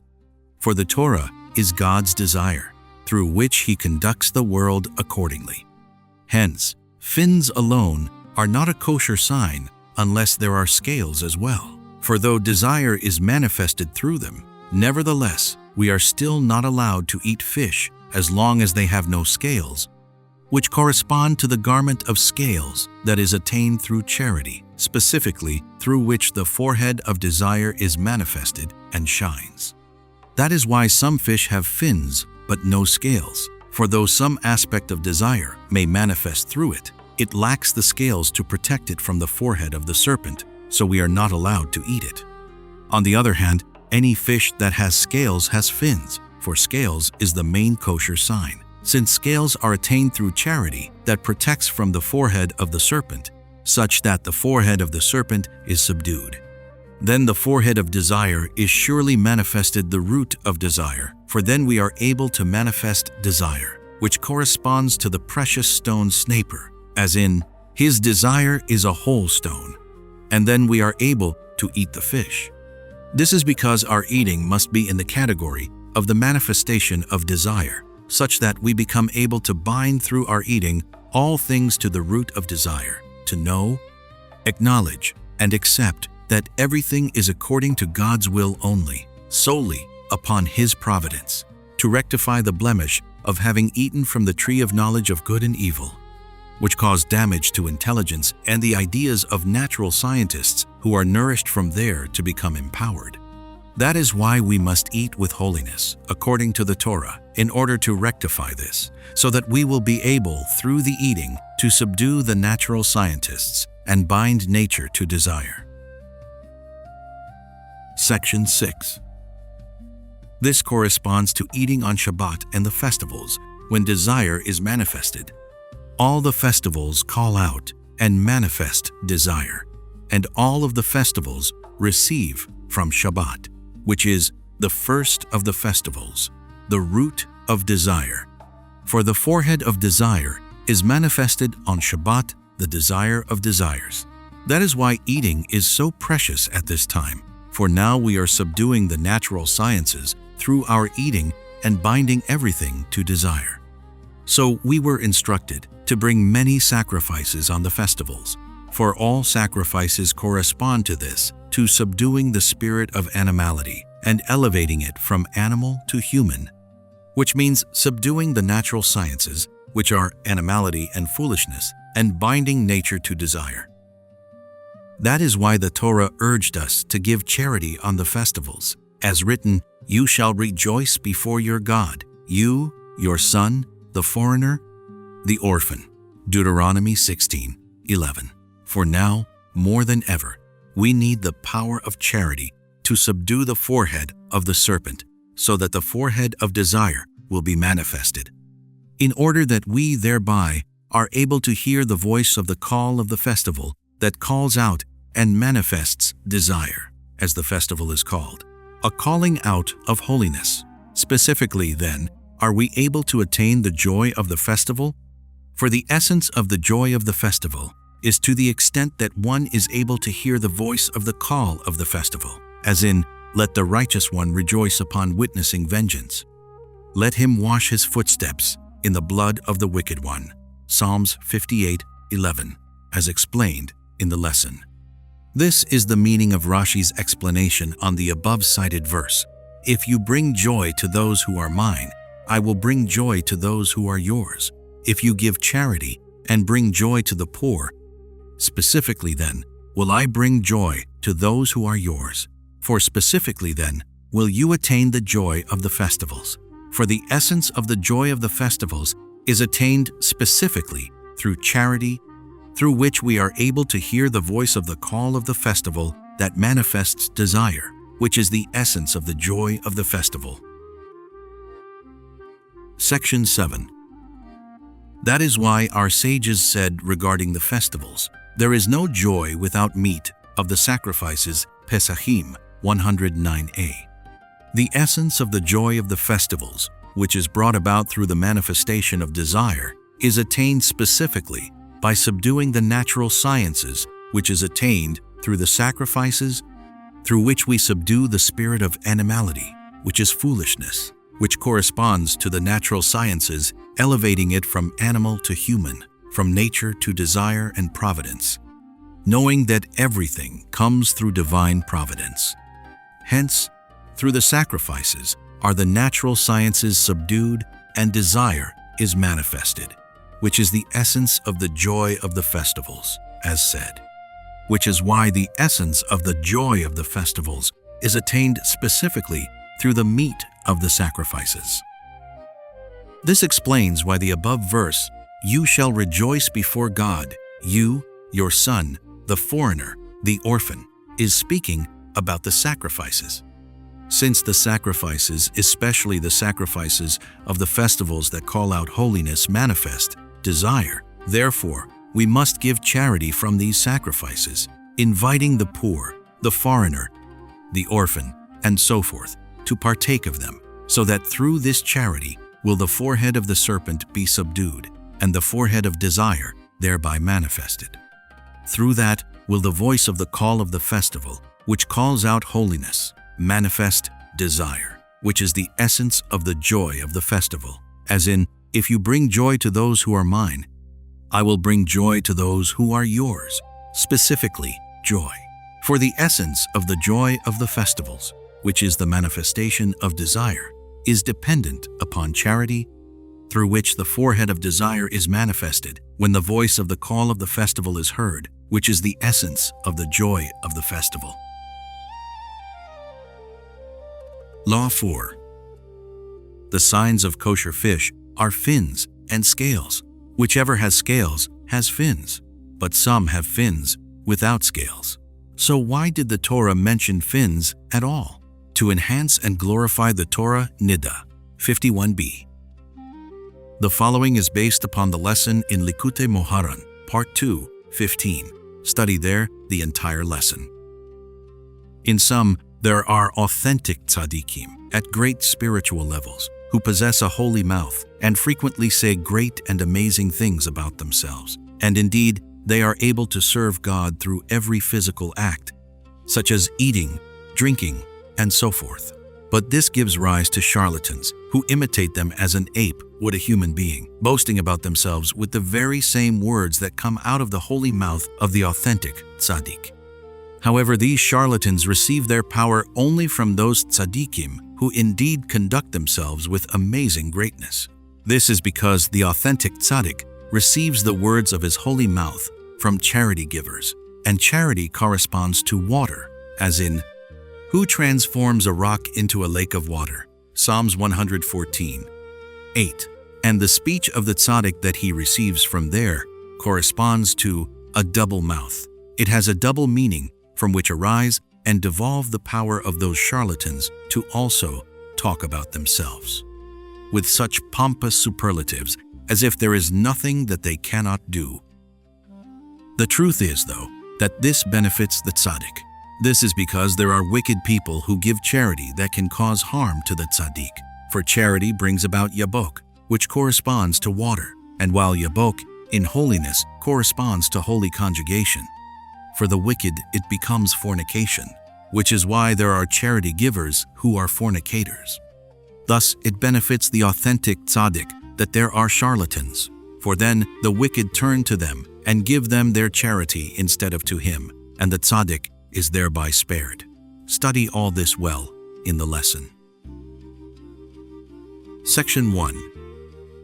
This corresponds to the kosher signs of fish fins and scales. Fish develop in water, and water corresponds to charity, and charity is commensurate to the entire Torah Bava Batra, 9a, and the entire Torah is called charity, as written, "We will have charity if we observe to do, undo." Deuteronomy 6:25. And the very word tzaddik is related to tzedakah, charity as in, a tzaddik has compassion and gives Psalms 37:21. That is why a tzaddik is also referred to as fish, as written, "They will be as abundant as fish." Genesis 48:16. Likutey Moharan, Part 1. 16. For fish, develop in water, which corresponds to charity, which corresponds to the essence of the tzaddik, whose entire growth is through charity. The tzaddik evokes all charities in the world, for he advocates for the Jewish people and moves their hearts to God, so that they give charity and observe the Torah, which is called charity. He also receives all charities and then channels them to the Jewish people, evoking all beneficence and blessing to them. That is how the tzaddik gives to whomever he receives from, as the Rebbe tells in the 6th day of the story of 7 beggars, where the beggar boasts that he has the power in his hands to give to whomever he receives from, which is why he is a charity giver. This is why fish do not require ritual slaughter, but may be eaten simply by gathering, and no part of the kosher fish is forbidden, unlike other kosher creatures, whose fat, blood, and sinews may not be eaten, and which require ritual slaughter. This is because the vitality of fish comes from the tzaddik, who corresponds to charity, so fish do not require any other rectification, since the tzaddik has already refined himself to the utmost, and there is not the slightest blemish left in him. So fish who are sustained by this require no other rectification or slaughter, and no part of them is forbidden, since there is no blemish in the tzaddik. Animals and birds, though, allude to the rest of humanity.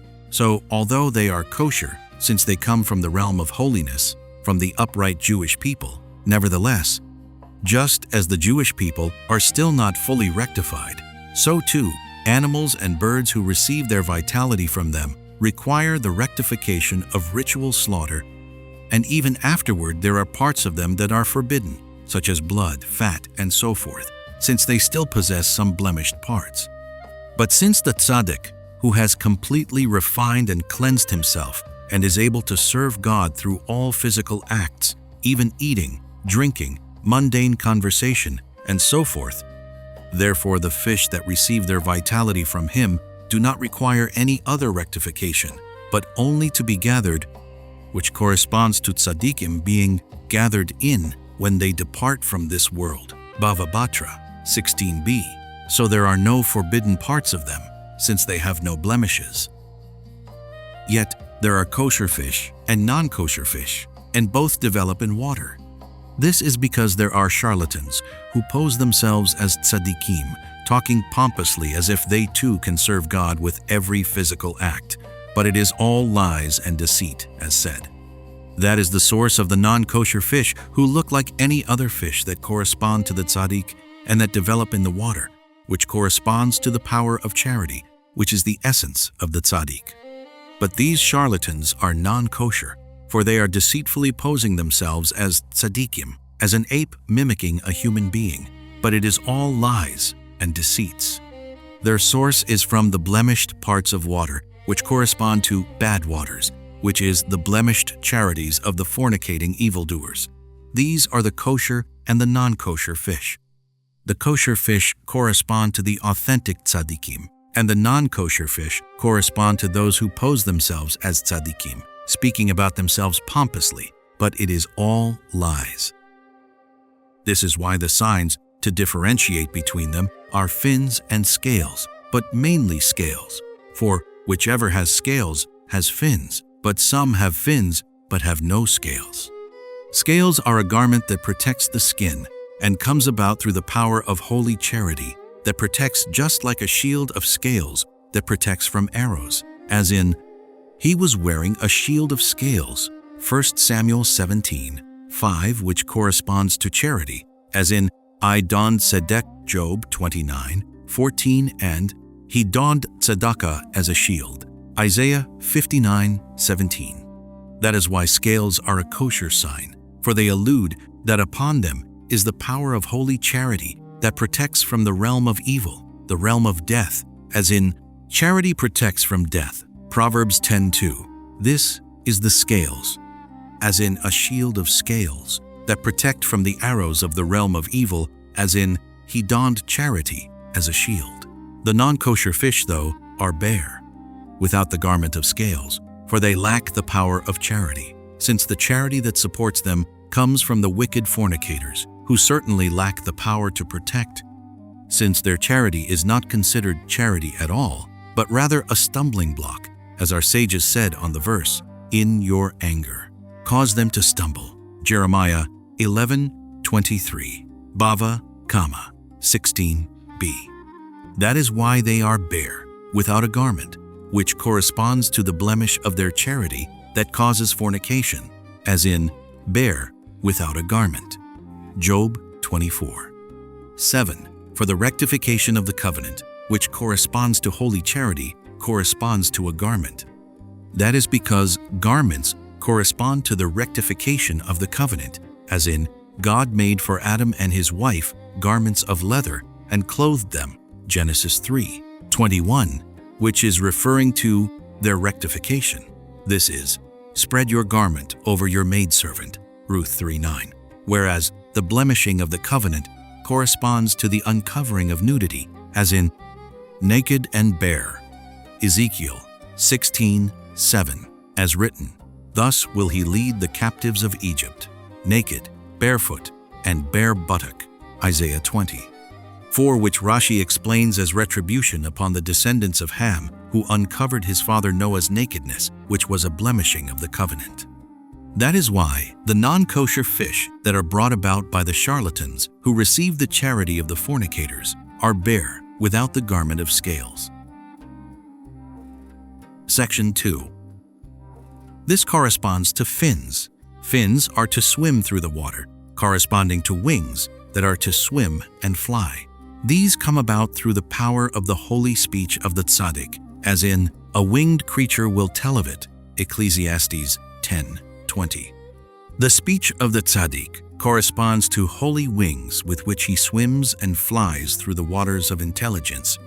For through his boasting with his holy words, he thereby manifests a great and wondrous intelligence into the greatness of the Creator and the greatness of the authentic tzaddikim, who are able to serve God through all things in the world, and who know great and amazing things. All of this corresponds to wings with which he flies through the intelligence that he reveals with his holy words, by flying and swimming through the waters of intelligence to afar, speaking authentically great and amazing things. This corresponds to holy fins, corresponding to wings of holiness, to swim through the waters of intelligence, corresponding to authentic boasting. But the non-kosher fish also have fins with which they swim. For even these charlatans, who correspond to non-kosher fish, boast about themselves with the same words of boasting as do the authentic tzaddikim, as if they too have the ability to swim and fly through the waters of intelligence and to serve God with all things. That is why we are unable to differentiate between kosher and non-kosher fish through fins alone, which correspond to the words of boasting, to wings. For these charlatans pose themselves with their pompous words as if they too are authentic tzaddikim. That is why the main sign is the scales, which are the protective garment, as in a shield of scales. For the charlatans lack any power to protect, whereas the authentic tzaddikim, who correspond to holy charity, protect as in a shield of scales. Section 3. This is why our sages asked, why then are the fins mentioned? And answer, in order to enhance and glorify the Torah. Indeed, this is the most exalted service of the authentically great tzaddikim, who serve God through all things and through every single movement, even in mundane affairs, such as eating, drinking, mundane conversation, and so forth, all of which enhance and glorify the Torah. This is the meaning of. Rabbi Chananiah ben Akashia said, God sought to provide the Jewish people with merit, so he gave them abundant Torah and commandments, as written. God sought to show his righteousness, so he enhanced and glorified the Torah. Isaiah 42:21, Makot 3:16, Avot 6:13. For I have seen a foolish question that comes from those who follow the ways of philosophy.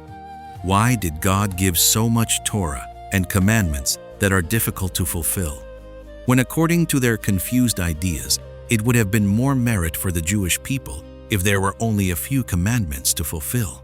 However, their mouths speak emptiness, for the ultimate purpose for which the human being was created was to become completely pure, cleansed and holy in all of the lusts, breaking all the lusts, to the extent that not even the slightest impression of any lust remains, even for the permissible, as expounded upon throughout the literature, especially in the Rebbe's writings.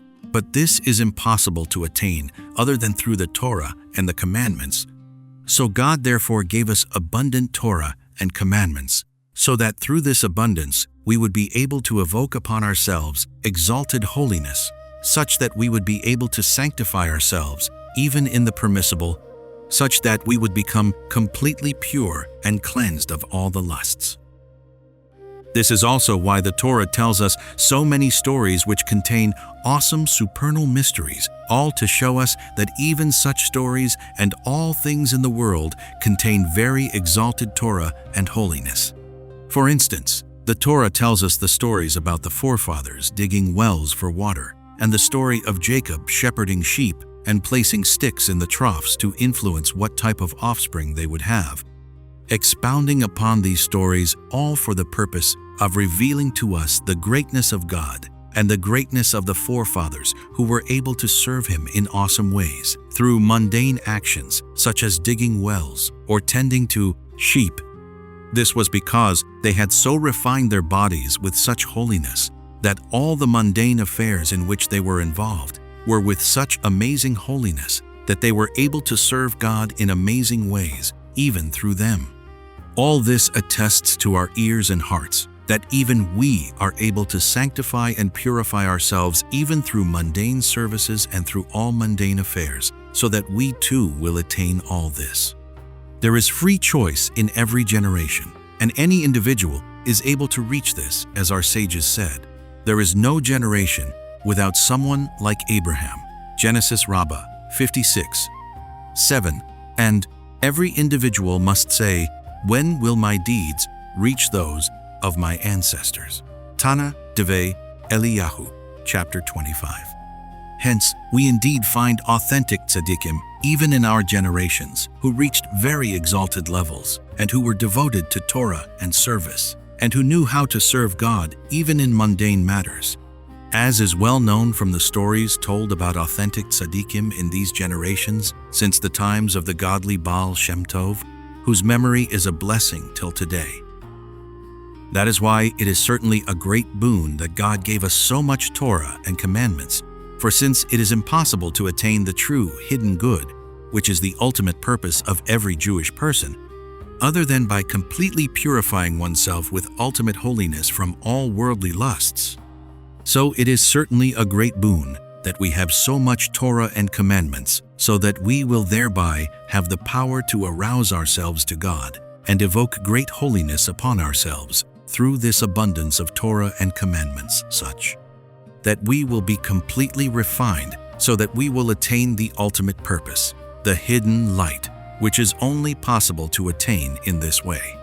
But even for one who is unable to overcome their negative inclination and to fulfill the entire Torah and all the commandments, the abundance of Torah and commandments is a great boon.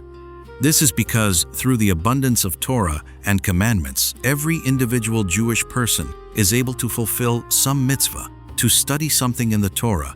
As our sages said, even Jewish sinners are filled with as many good deeds as a pomegranate. Hagigah 27a. All this only because of the profusion of commandments. For through these commandments that the individual is able to fulfill even the lowest individual, such that they will thereby surely refine themselves in this very lifetime through the holiness of the commandments that even the lowest ones fulfill. This holiness does not allow them to sink into their defilement and lusts, but arouses them to repent each time, through which they are able to indeed make full repentance to God. And there are many such penitents in the world today. Fortunate are they. But even if one is unable to repent during this lifetime, nevertheless, they will ultimately be refined, and their ultimate refinement will come about specifically through some mitzvah or good deed that they seized onto in this world, since there are so many opportunities, through the greatness of the Torah, which is the greatness of the Creator, which reveals and alludes to us from afar through the abundance of Torah and commandments. We are able to understand that God, in His mighty wonders, is able to transform everything into the good, all through the power of the authentic tzaddikim who are at awesome levels. Just as they were able to serve God through all mundane matters and worldly affairs, so do they have the power to elevate from mundane to the holy and transform from defiled to pure, refining and purifying all Jewish people who follow them, transforming everything into the good through their great and amazing powers that they attained through the awesome holiness in all mundane affairs. This is why our sages said that fins are mentioned in the Torah only to enhance and glorify the Torah.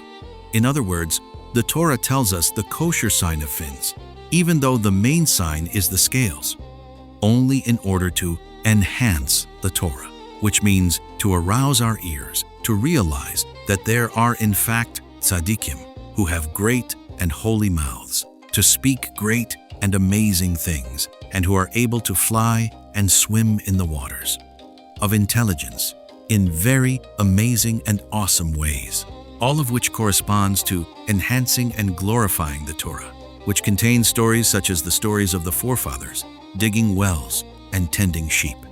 Similarly, in the oral Torah, there are what seems to the gross minds of most people perplexing stories, such as several sages who ate profusely and had large bellies, Bava, Metzia, 84a, and other strange stories.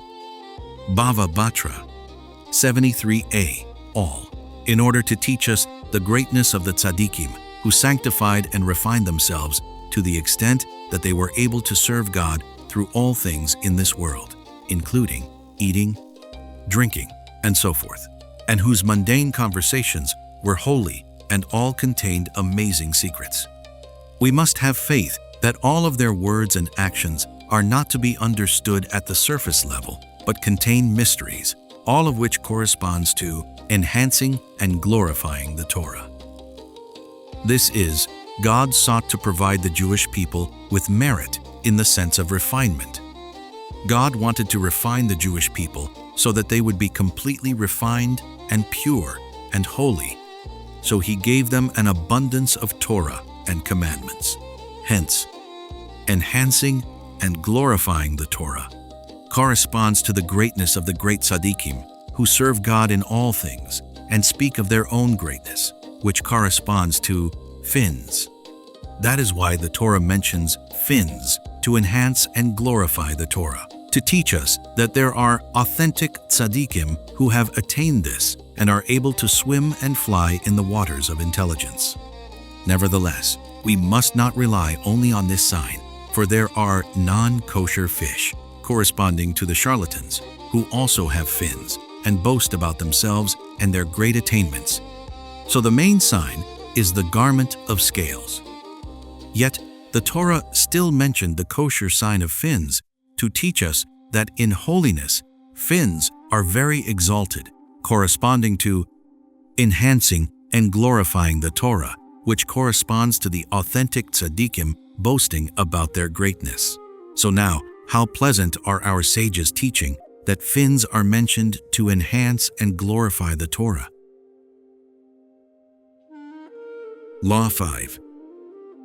Tevet, 5595, Chihirin, during the earthquake and escape, God have mercy. The signs of kosher fish are fins and scales, based upon the lesson in Likutey Moharan, Part 2, 5.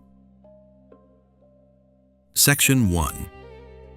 The tzaddik is referred to as a fish, as the Rebbe cites Likutey Halakhot, Part 1, 2, and 16. This is because fish develop in water, which corresponds to knowledge and Torah, which are compared to water, as written, "All you who are thirsty, go to the water." Isaiah 54, 1 and, "For the earth will be filled with knowledge of God, as the waters that cover the seabed." There, 11, 9. So the tzaddikim are called fish, and similarly, all Jewish people are called tzaddikim, and so are also called fish, which develop in water. See Genesis Rabbah 97:3. That is why fish require no ritual slaughter, but are edible simply by collecting them. Chulin 27b. For the essence of ritual slaughter is to purify the soul that is in the living creature from the filth of the serpent. And the main filth of the serpent is its attachment to the living creatures that walk the earth, as in, "A serpent's food is earth." Isaiah 65:25. Fish, though, who develop in water, are generally beyond the reach of the serpent's power, and therefore do not require ritual slaughter, for the water purifies from all defilements. Furthermore, it is impossible to enter into any type of holiness other than through immersion in water, as when the Israelites first came close to their Father in heaven at the time of receiving the Torah, when they had to immerse themselves in water. Kritut 9a, when a proselyte comes to convert, when the priest comes to serve in the temple, or any defiled person wants to come out of their defilement into purity, all require water. This is because water corresponds to the holiness of knowledge, the evoking of holy intelligences, through which the essence of vitality, purity, and holiness are attained, since wisdom gives life. Ecclesiastes 7:12. For the holy intellect and wisdom sustain, rectify, and sort out everything. Everything is sorted out through thought. Zohar, Part 2, 254b. The root of non-kosher fish, though, is from an overabundance of intelligence, corresponding to an overabundance of light that causes breakage and damage. So, the signs of kosher fish are fins and scales, but mainly scales, for whichever has scales has fins. Niddah 51b, since scales come about through the tzaddikim, who correspond to the protectors of the earth. The ultimate rectification of the covenant is attained through them, since they elevate from sealed flesh to an engraved holy seal, which correspond to the tefillin minds, as explained in the lesson. For they subdue the haughtiness and power of the false leaders, as in, the pride of the strength of the shields, closed as a narrow seal. Job 41:7. Study all this there well. Through this, tefillin, the shining of the intelligence, are brought about. These tzaddikim are devoted to rectifying the constriction of the mind, corresponding to the name Shadi that is on the tefillin, that there is enough in his godliness for all creatures. This corresponds to the scales, which are the main kosher sign for fish that develop in the waters of knowledge, as this verse. The pride of the strength of the shields is referring to the scales of the Leviathan, which embodies all fishes, as Rashi explains there on the verse. These shields are evoked through the shields of the earth, who constantly break their lusts with great toil, pain, and bitterness, and who are constantly flooded by evil fantasies and thoughts, the sexual fantasies that most intensely attack the upright of the generation who seek to approach the truth, for the greater the individual, the greater is their negative inclination. Sukkah 52a. But they break their lusts, ignoring them, and focusing their minds on the waters of Torah and holy intellect, until they have transformed and elevated the sealed flesh into the tefillin mind, which corresponds to an engraved holy seal. This corresponds to the shields of the earth, who evoke the rectification of the tefillin mind, together with the rectification of the constriction of the mind, so that the mind does not trespass its boundaries, which is the ultimate rectification, by their holding firmly onto the mind and the thought, so that they do not leave their boundaries to fantasies, instead leading them into holy thoughts of Torah knowledge. They thereby are able to rectify the intellect, such that even in holiness there will be a holy constriction for the intellect, so that it does not roam about into where it should not go, as in, do not seek what is beyond you. Chagiga 13a, as can be understood in the lesson. This corresponds to the scales of fish, which are a kosher sign, and are called shields, as in, the pride of the strength of the shields, as said, for they correspond to the garment and covering of the fish that develop in water, corresponding to the constriction of the mind that is attained through the shields, which are the main kosher sign of fish that develop in water, so that the forces of evil do not draw nourishment from the abundance of light. Section 2. This corresponds to the fins. The ultimate rectification of the tefillin is the rectification of the intellect that is evoked through the deep strategies that the man of intelligence digs and draws, as explained at the beginning of the lesson. This corresponds to the fins with which the fish swim through the water from one place to another, which corresponds to strategies, which are referred to as feet, which are the main vehicle of movement. As written, all the people who are at your feet, Exodus 11:8, who follow your counsel. Similarly, the walking of fish, which is their movement through the water, corresponds to strategies. For the ultimate walking and movement from place to place of all creatures is brought about through strategies, for it is through strategies that one moves from one place to the place of one's desire. That is why the fins are called snapirim, as in, the tablets were of Sanpirimon, Tanchuma, Tissa, 29. For the tablets are the totality of the Torah, from which all strategies arise, as in the 613 strategies of the Torah Zohar, Part 3, 202a. Hence, the main kosher sign is the scales, for whichever has scales has fins, but some have fins, but no scales. This is because if it has scales, which are attained through the rectification of the mind, as said, it certainly must first have fins, which are attained through the rectification of deep strategies. For if it would lack the rectification of strategies, it would be unable to attain the rectification of the mind, as can be understood from the lesson.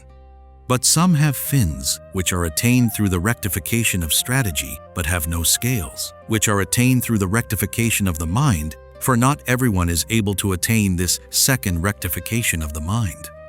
That is why the main kosher sign is the scales that are attained through the rectification of the mind. For this is a sign that it surely also has fins, which are attained through the rectification of strategy, for it would otherwise be impossible to have attained the rectification of the mind. Section 3. This is why Moses, who is the embodiment of receiving the Torah, is the ultimate rectification of the fill-in mind, as in, Moses was shepherding Exodus 3:1 as stated in the lesson. That is why he was cast into the Nile, to show that he was able to swim through the waters of knowledge and not drown in them, for he had properly attained the constriction of the intellect through which one attains the rectification of the intellect. Thus, all those Israelites who later received the Torah were cast into the Nile and came out through Moses. As stated in the Midrash on the verse, they will be as abundant as fish in the land. Just as in the land there were 60 myriad, so in the water there were 60 myriad. Genesis 48:16, Genesis Rabbah 97:3. This is because the ultimate receiving of the Torah, which is the holy intellect evoking the rectification of the mind through the rectification of the constriction, so that one will not drown in the waters of knowledge, comes through Moses, through which they all were spared from drowning even physically in the Nile, and they all received the Torah through Moses. Section 4. This also explains the Midrash there, that points out that the first leader after Moses was named after fish Joshua, son of Nun. This corresponds to what is stated in the lesson, that through the rectification of the tefillin mind, which corresponds to Moses, one attains a dream through an angel, such that even when the intellect which corresponds to Moses has departed, an impression still remains, which corresponds to a dream through an angel. This corresponds to the angel telling Joshua, "Now I have come," Joshua 5:14. Study, all this well in the lesson. Hence, Joshua himself was called after fish that develop in water, for that is the ultimate wondrous power of the authentic tzaddik who corresponds to Moses, who, with his great power, evokes the rectification of the mind in such a wondrous way, such that an impression will remain in his followers forever, even after he departs. Even the disciple, corresponding to Joshua, attains a dream through an angel, as in, the minister of God's host said, "Now I have come." So, Joshua himself is called Son of Nun, after the fish that develop in water, for he too attained the rectification of the intellect through the impression left by his master Moses, who developed in the water. For which reason he was called Moses, as written, "For from the water I drew him out." Exodus 2:10.